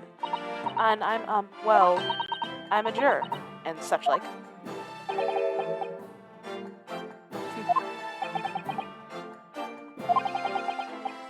Yep, you understand, ma'am, that you need testimony?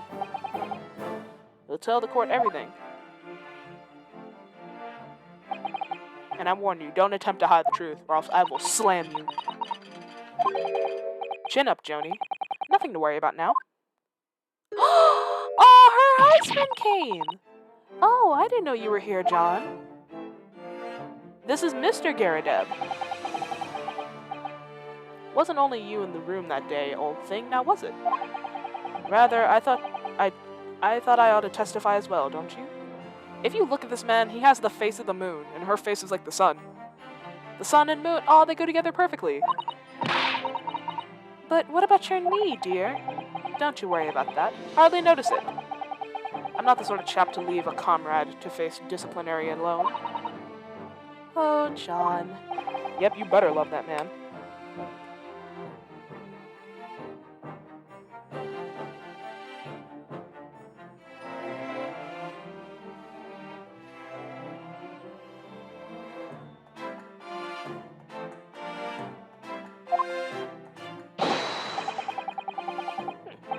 Former second lieutenant of the third regime of the fourth. No, I'm not going to try to pronounce all that because heck no.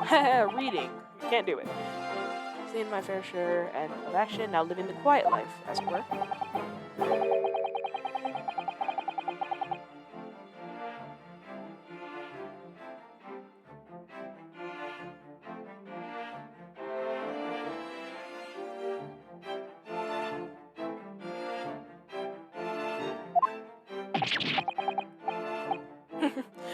Yeah, you're not really living the quiet life living Miss Garadeb.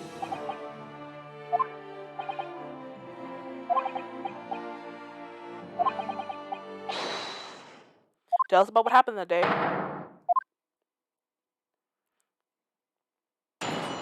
So the witness's testimony. The Battle of Garadeb. That sounds like the most epic war ever.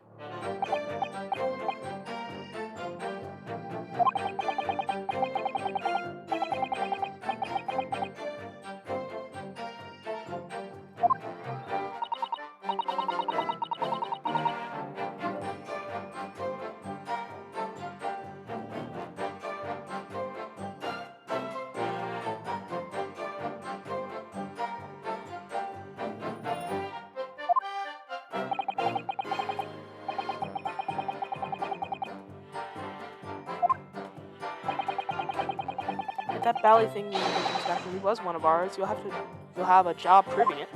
I won't have that much of a job, I'll be fine.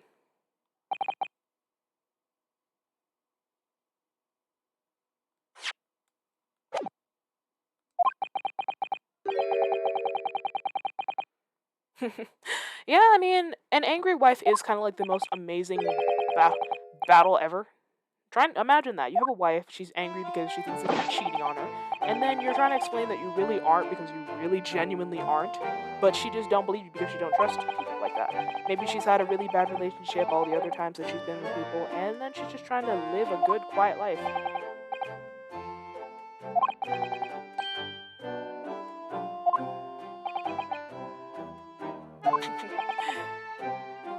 Well then.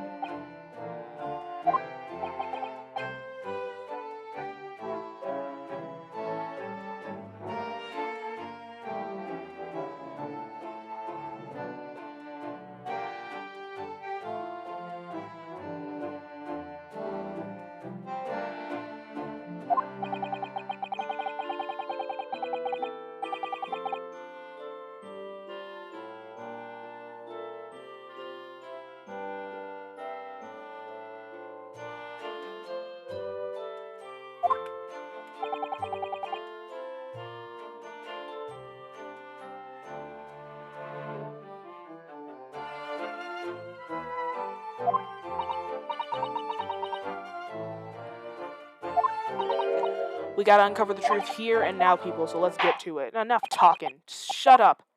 Move on. We're going into our final cross-examination. Y'all ready for this? Let's end this now at the Battle of Garadeb. So, automatically, I think I already know what I want to do. Hold it! I wanna come on to you. Even though the room is on fire, that's also another thing. If you guys have like an emergency at your house, like, oh, you found out your husband's cheating, but then you also have a freaking house fire going on, do not take the time to start throwing stuff at your husband. while the house is still on fire. Don't do that. That's called being stupid. How are you... hold on. Did anybody just see that? How in the world was she still, like, talking and drinking tea? Does anybody want to explain that to me? Because that's a... Don't like that. Don't like that. So, please cast your mind back and try to remember, Miss Garrida. Was a knife among one of the items you threw at your husband that day? You don't recall. You're no I'd suggest otherwise. By Jupiter! Some bread, cabbage, garlic, a towel, a sponge, and a napkin. Excuse me! What's up, Mr. Garadeb? Also, sorry for that noise if you guys can hear it. That's my cousins. They are banging on stuff or shaking stuff. My apologies. I live with like 4 kids. It's quite the sight. Mr. Garadeb! Don't shoot!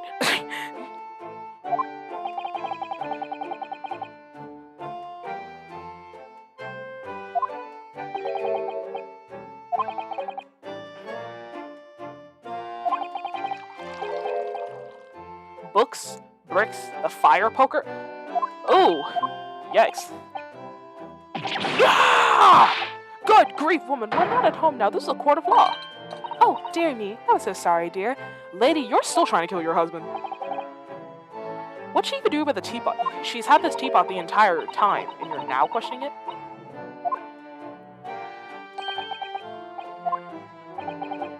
Oh, the pipe. Oh, so that's why it has that bandage on it. I thought it broke during the war. Well, the War of Garadeb. So the pipe got broken.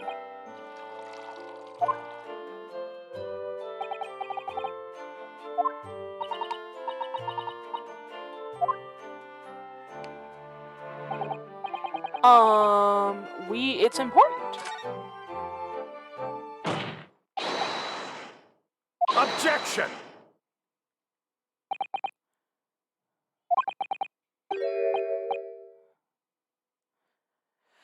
Yeah, so please, Van Zeeks, do not betray me, cause shoo, we will fight, I swear.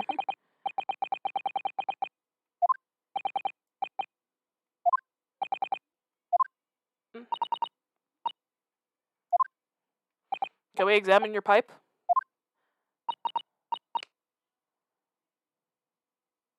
Lady, all we asked is if we could see the pipe. He's not trying to cheat on you, Susato.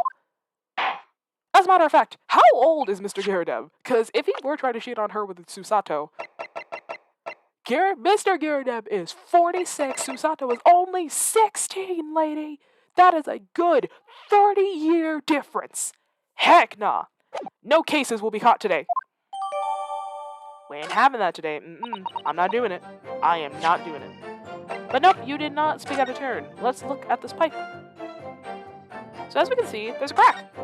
There's a crack in the pipe.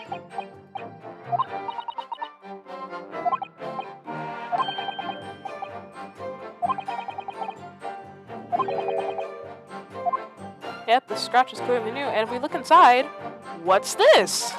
There's something inside the pipe.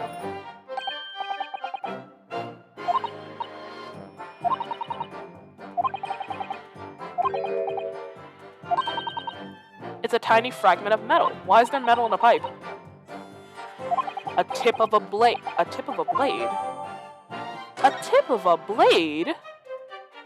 Huh. You know, it's almost like there's a tip of a blade missing somewhere. But I can't quite put my finger on where it's missing from. Okay, so horrible sarcasm is horrible. My apologies, guys. But look.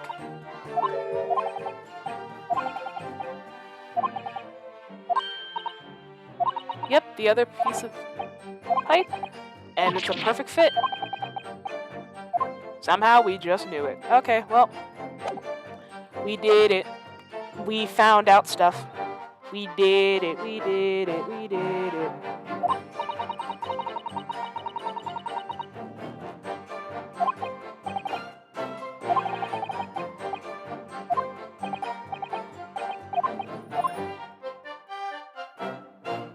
Oh, you lost the earbuds. That's alright.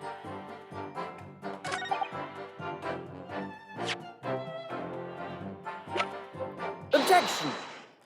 Well, either way, we found out the truth. We're just about to get to the end. Mr. Garrideb, can I ask you to take a look at this piece? At this, please? You can ask, but I can't see a bally thing. You can? Used to call me Dead-Eye Deb back in the day. Dead-Eye Deb, that's a name right there.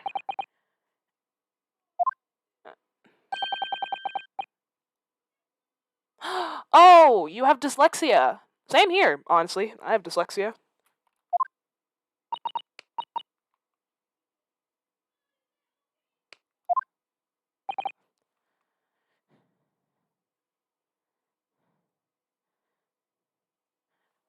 Oh, so do I. I got that, and I have depression. And high anxiety. I'm just a train wreck, guys. You should know that. What is that? A tiny scrap of metal? No, not really. Well, I mean, yes, actually. What am I saying? No.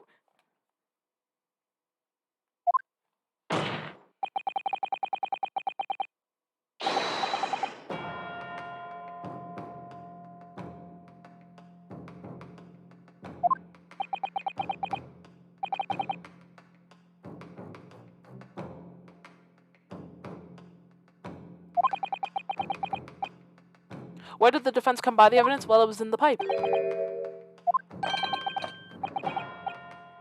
By Jove, I wonder how I got there. Maybe because what your wife threw at you was a knife? Slap! I am, Your Honor. I know where this piece of scrap metal is.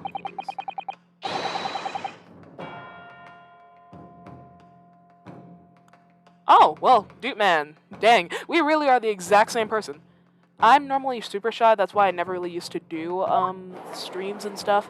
Shoot, I couldn't even talk in front of people. However, when I was, like, a kid, I used to be, like, really outgoing. I used to talk to grown-ups and adults alike, even though I was only, like, 3 or 5 or stuff. But, after a while, like, my shyness started coming around when I started going to school. I used to get bullied a lot for things and stuff. I used to be called, various names. I used to be called crazy. I used to be called, God knows what else. I pressed the wrong thing.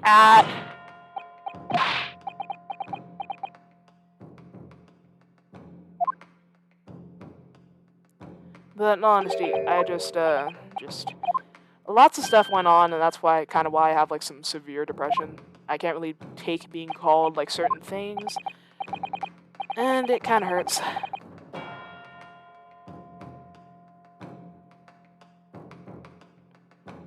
I see. I see. Well, I mean, we all go through stuff as a child. We all grow up eventually at some point.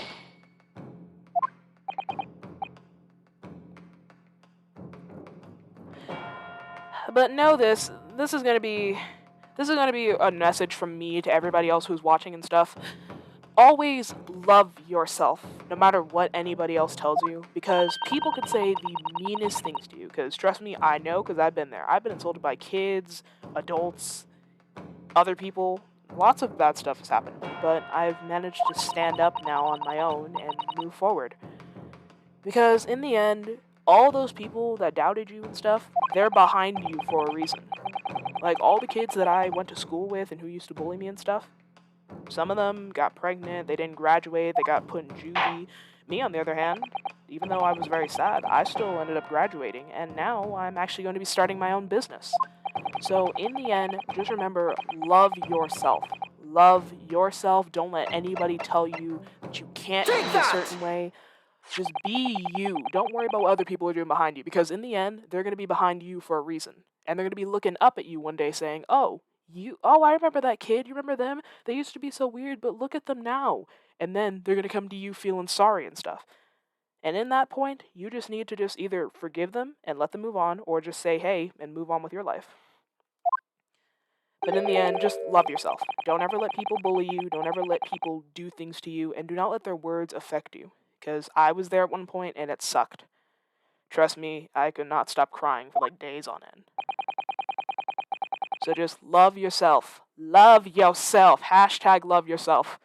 Put that in every Twitch stream. Hashtag love yourself. Love yourself. Love it. Well, that got very emotional. My apologies, but it's fine, I don't mind talking about stuff like that. It's cool. Objection! But let us move on with the task at hand, with finding the truth.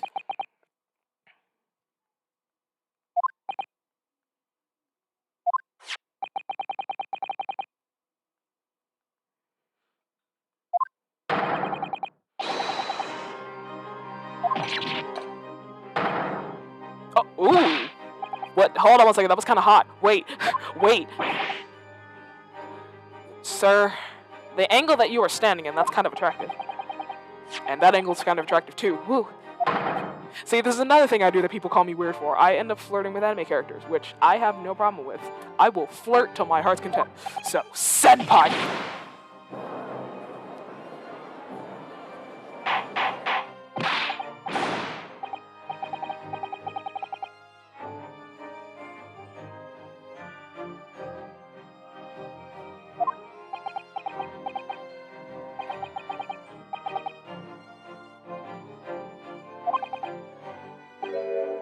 There's no magic. This is a miracle. A miracle? Yep, this is not magic. This is a straight up miracle, because if that tip of that blade was on that knife when it fell into the victim's back, would have been a horrible time.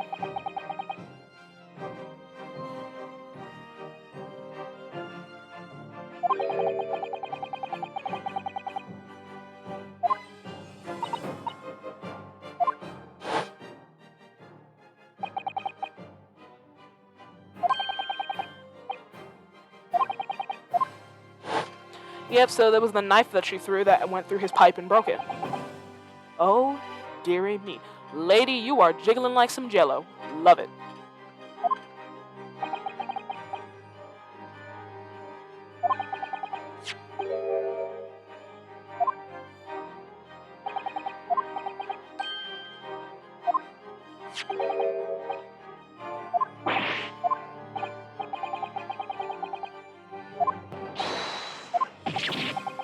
The chances of that are 1,000,000 to 1. Or well, 1 in a million, million to 1. Same thing, in a sense.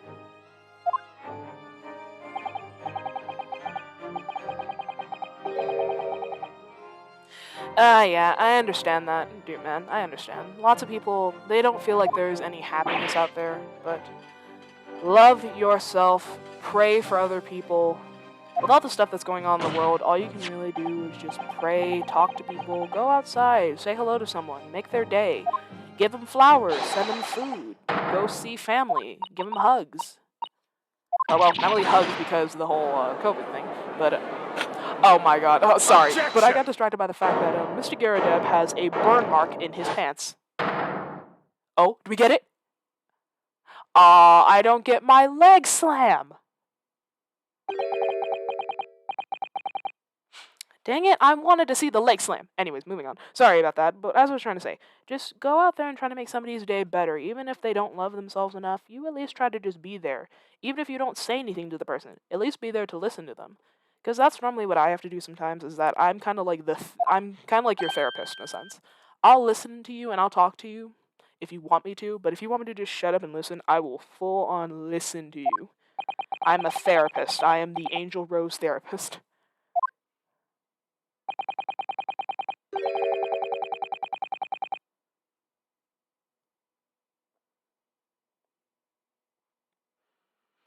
Well, hey, like I said earlier, if people just hate on you, then that's their problem.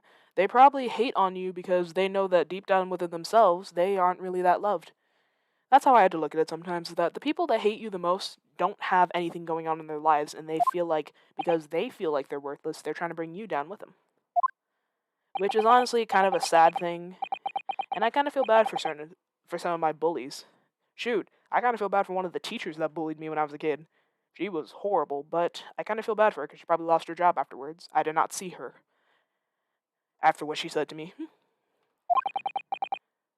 But I feel bad for people like that, because everybody deserves to know. I'm sorry, I got distracted by that leg slam. My apologies. That was the perfect timing. I'm sorry, but oh god, that was perfect. I'm over here trying to give an inspirational speech and just leg slam.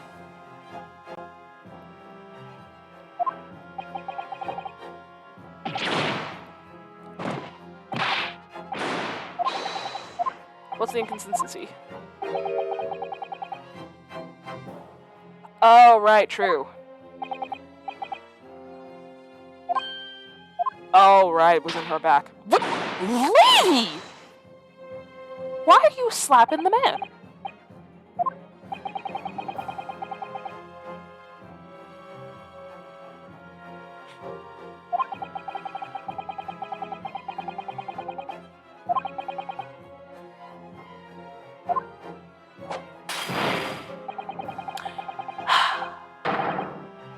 Now see, this is the case of a classic bully. Van Zieks is basically the bully of Ace Attorney, next to every single prosecutor ever invented. But the thing is, the prosecutors in Ace Attorney, they're bullies I wouldn't mind bullying me. Like, I have no problem with this. I have no problem with him calling me stupid or stuff like that. No problem with it whatsoever. I'll accept it. And again, Mr. Garrett Dib's undies are showing. Or his pants, it's his pants. Lady, can you stop beating your husband just because you're upset?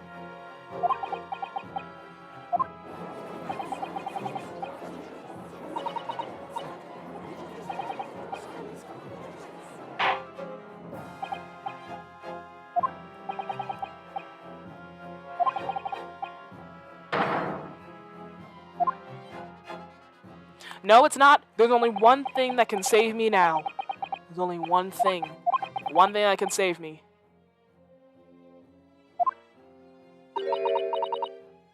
Nah, well, don't let them beat you up. Or if they try to, just walk past them. You don't even have to get involved with conflict. Just walk. Walk yourself.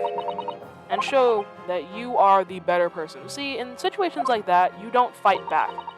You move out of the way, or if they start hitting you, just don't do anything.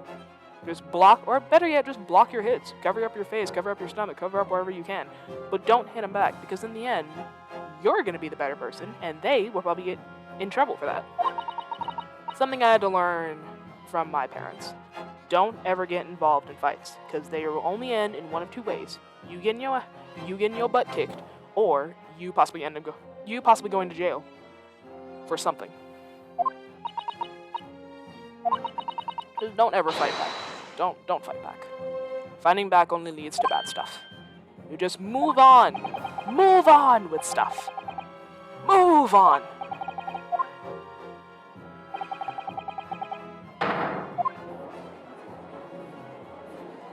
Objection!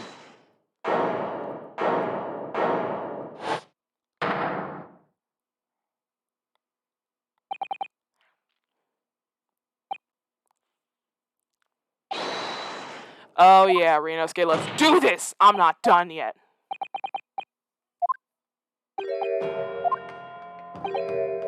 Oh, you know what I'm implying, Van Zieks.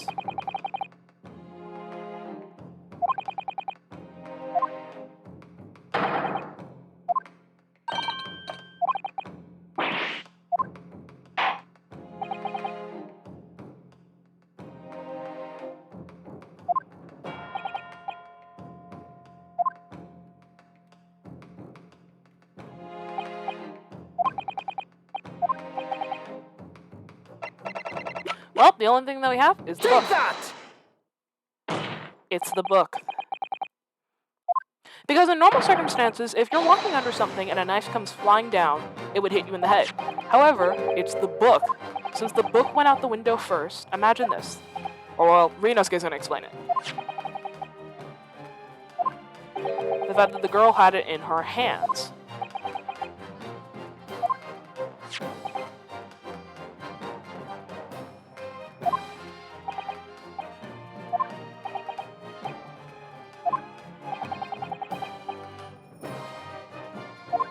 If Constable Beatty said that he found the book like that.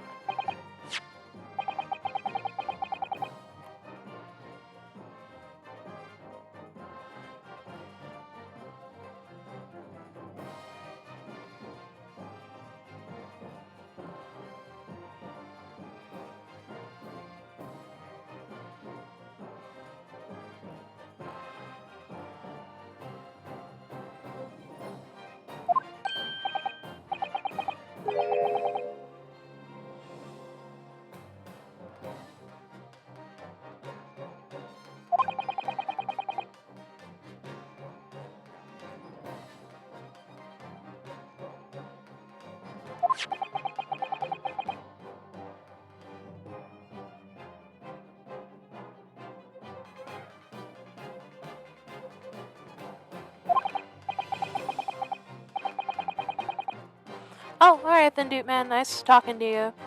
Also, thank you for telling me about yourself a little bit. I'm always happy to learn about people. And also, just hold your head up high. I promise you that things will get better. 100%, I promise. Looking out for you.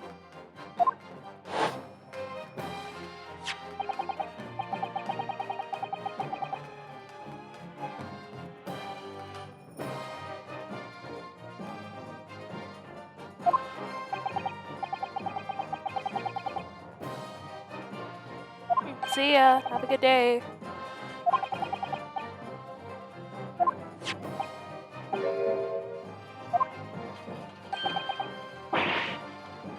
By Jingo! I think I'm beginning to see what happened. It was just an accident, though.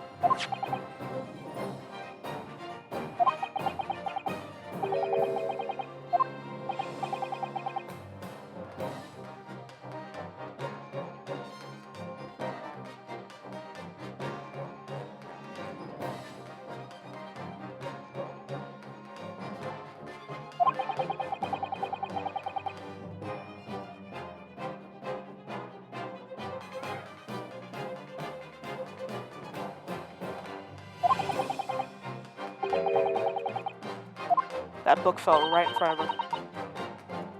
Yep, the book that you threw, lady, landed right in front of her.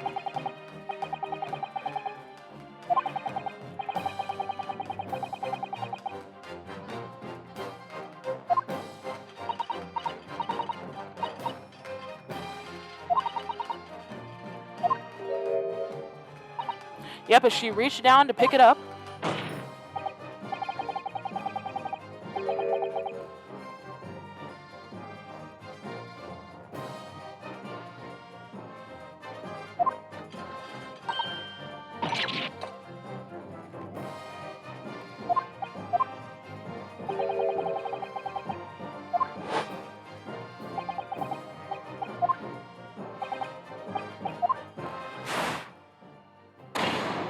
Yee, that's a grim...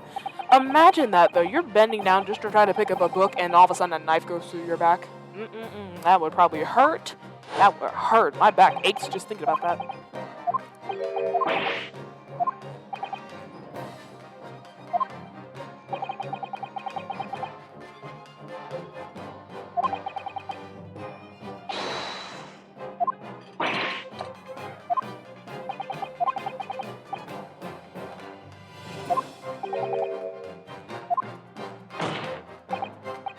Nope, there was no real culprit. It was just a flying knife. It was just an accident.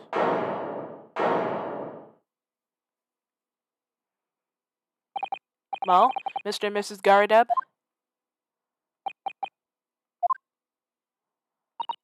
For the very first time you showed me that knife, I had my suspicions. I wonder if perhaps there might have been something like that. There, old bean.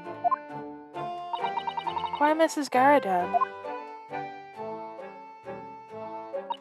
Of course, I never meant for anything of the sort to happen.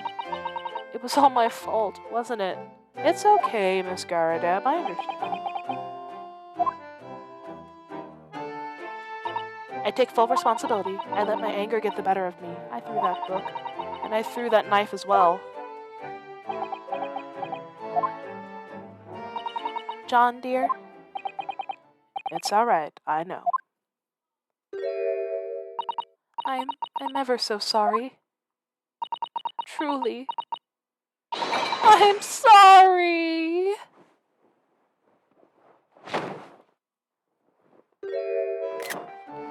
Oh, my man can't carry her. Oh no, not the undies! Oh, nice view.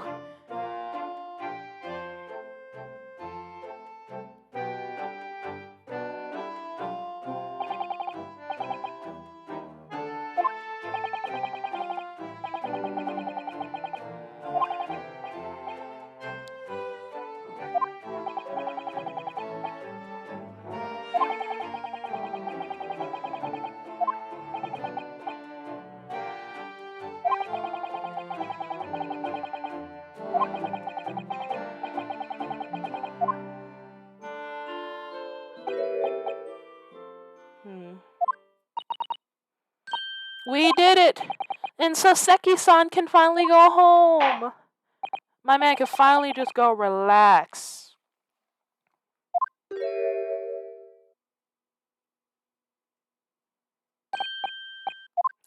Yes? On behalf of my fellow countrymen, I would like to take this opportunity to beg your pardon, sir. You came from a distant eastern homeland to study our great British culture, and have been repaid with immeasurable unkindness. Please accept our heartfelt apologies.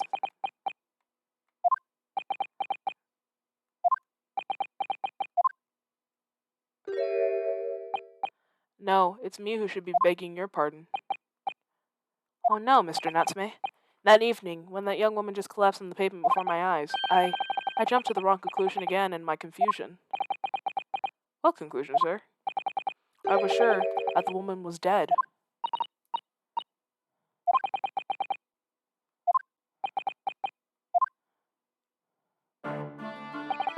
It's been about a year since I arrived in Great Britain now, but I still can't get used to life here. I can't relax. I'm sure there are evil spirits lurking in the fog, like they're haunting me. Poor Soseki-san. So when it happened, I thought the young woman had been taken by the fog spirits. I should never have dropped my books like that and run away. I should have called for help, for a doctor, for the police. You should have, Soseki-san, but you didn't. Instead, I've managed to create a rift in the relationship of trust between our two empires, and for that, I am truly sorry. Ah, Mr. Garadev's up there in the Juror 4 spot.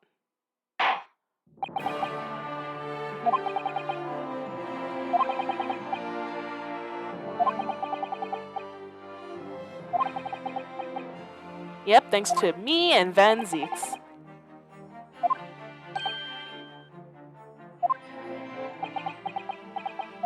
Alright. Well, ladies and gentlemen of the jury, let us see. As the foreman of the jury, I can assure you we've reached a fair and just conclusion. I do declare the truth can be extremely cruel at times. Well, I didn't suspect the woman next to me, that's for sure. Sitting in for the old bean while she's out of action, you know? But I know what her decision would be.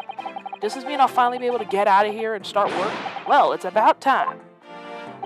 I say, I'll have a corker of a story to tell the grandchildren when I get home, won't I? Yeah, you will. Well, ladies and gentlemen of the jury, I hereby demand your final decisions. Mr. Foreman. Not guilty. Not guilty.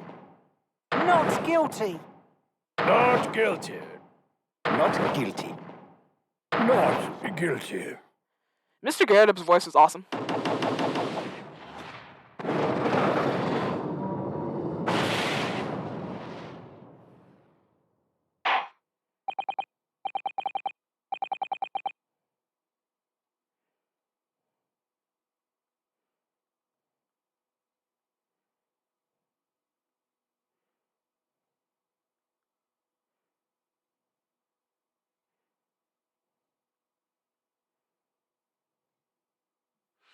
Very well, Mr. Soseki Natsume, I hereby pronounce you not guilty.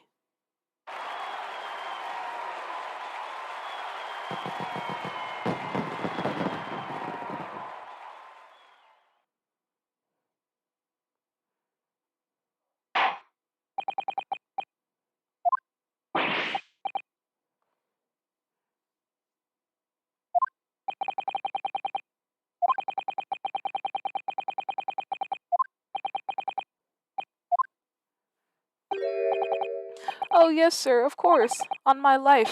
I swear I'll never set a foot in this courtroom again. I'm transported to tears.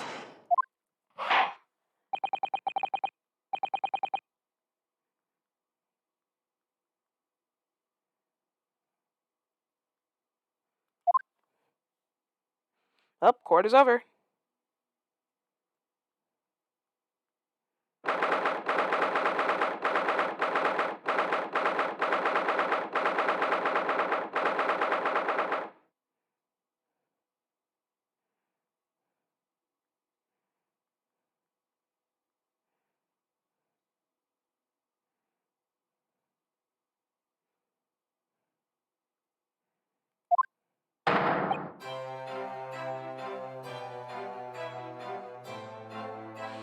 Oh, locum!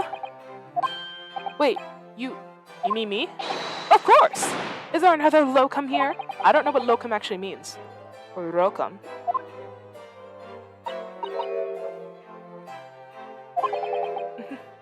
What's all using my actual name?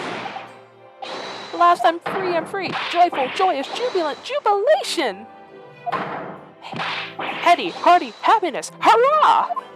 I'm gonna miss doing Soseki's freaking things like that. I love it. Would it be so hard to just say that then? Locum, or Rocum, you did it! You saved me from the brink! Well, what happened to the poor woman was in no way your fault after all. I'm just glad everyone can see that now. No, not that. Lovely, loyal, locum, lawyer! Yes? I mean, I said before, I've never gotten used to life here in Great Britain. Every time I look over my shoulder, I see foreigners. I see towering brick buildings. And from high up windows, I see them looking down on me. Laughing. Look at that little hunchback. Oh dear. I'm sure that's on your head, Mr. Natsume. But today, you locum lawyer gave my gloom the boot. You stood firm behind the bench. You battled to the bitter end, lying bare, baffling truth. This man speaks in so many haikus and stuff. Behold the beast barrister ever born! Or best barrister.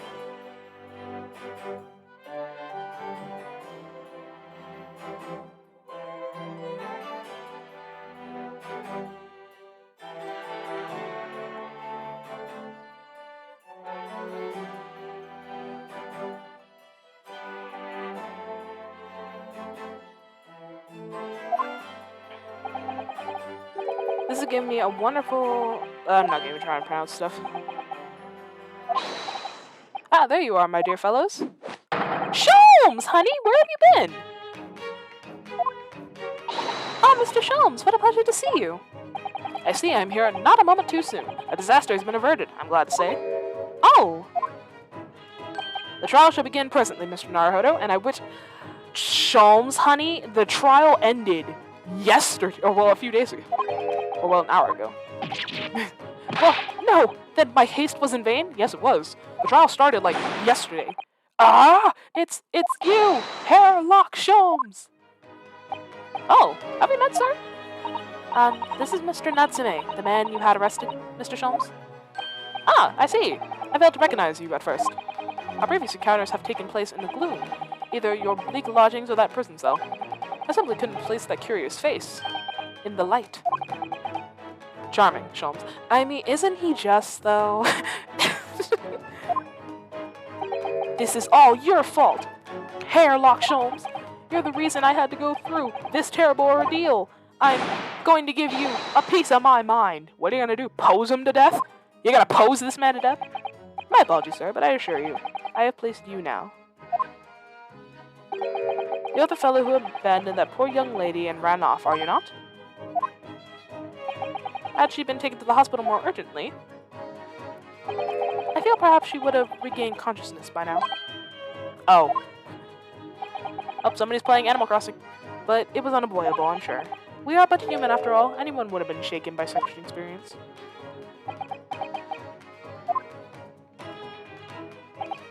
I do feel very bad about how I behaved. Well, never mind that. Now then. Was he want to say me, sure? Nothing. Sholmes. Oh no. Sholmes, don't laugh at him. That was quite priceless. Poor Soseki-san. Getting bullied by Sholmes. Still, on the bright side, you've had an extremely entertaining experience without paying a penny.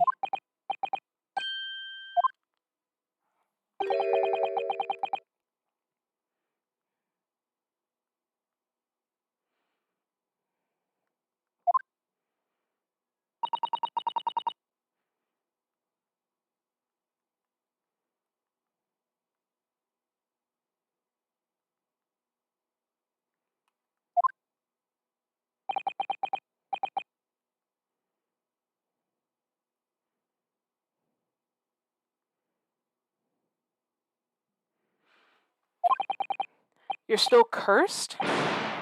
You're not cursed by the Reaper.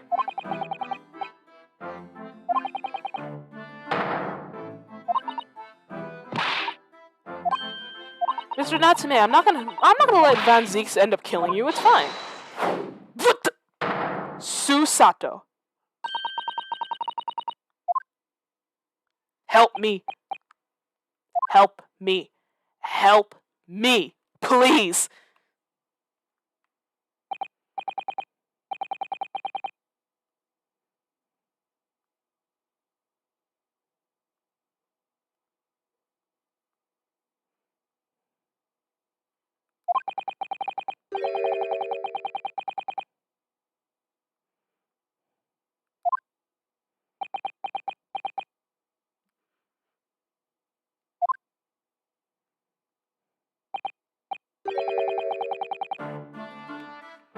Oh, he's gonna leave.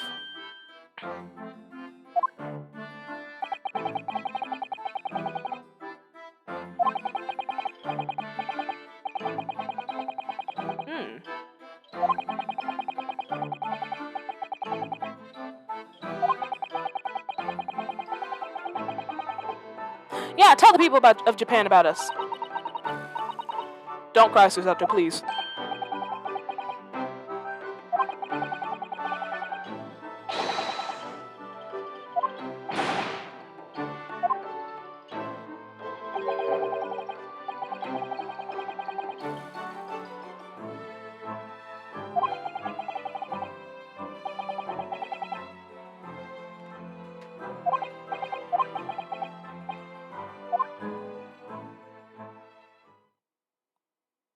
Hi, senpai.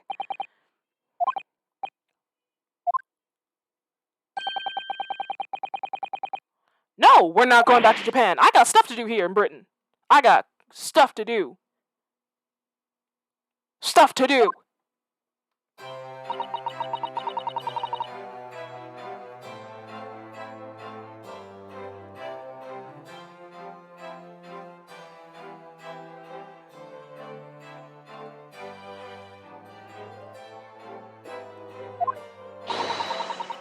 We'll be staying here. Alright, we don't have accommodation. We gotta find lodging before we're bankrupt.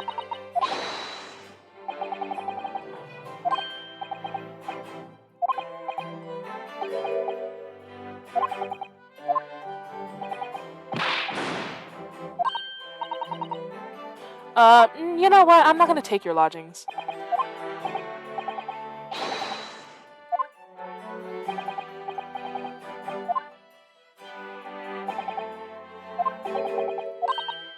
Oh, we can come live with Shams? Shoot! Take me.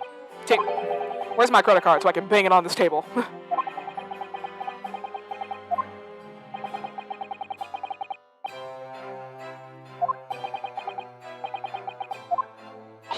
Yay! Thank you, Shams. Susato, please don't cry. You are more of a fangirl than I am.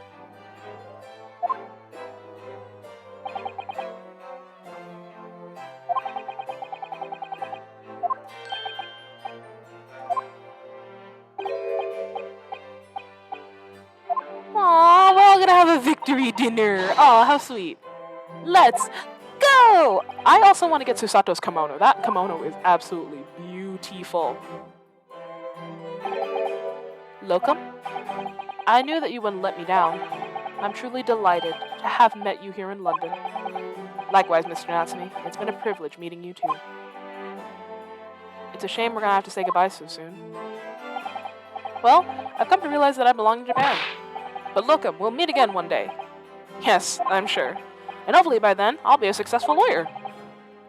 Hopefully by then, I'll be a successful author. Well, my dear fellows, our carriage appears to have arrived. Let's go! Shall we go, Mr. Naruhodo? Take me, please. Okay, I'm sorry. Yes, Mr. Shelms. I have little doubt Mr. Natsume will be released in much time for dinner this evening.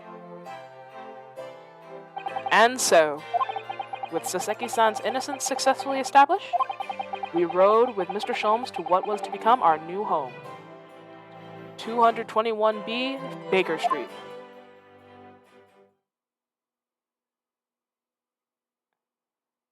There's our new office! It's nice.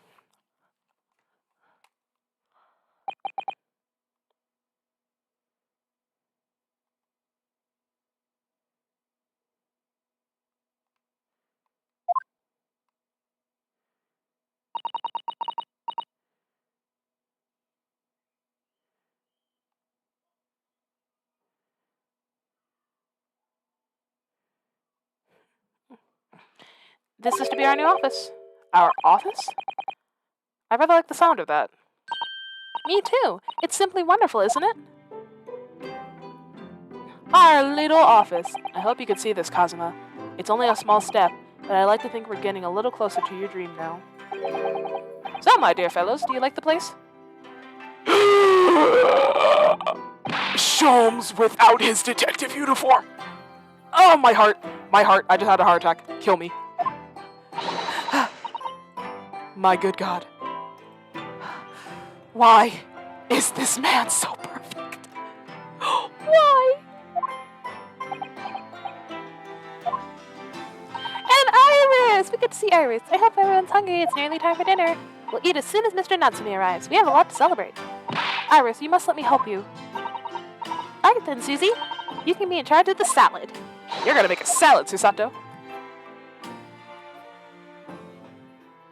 Yes, Sholmes! I'm sorry. So, Mr. Naruhodo, how does it feel? To have your own office in the capital. It's very exciting, actually. I can't help wondering, what adventures await us? Also, look at Sholmes' hair. Why does his hair look so fluffy? I just want to floof his hair. The dark truth? Yes. Sounds almost like America.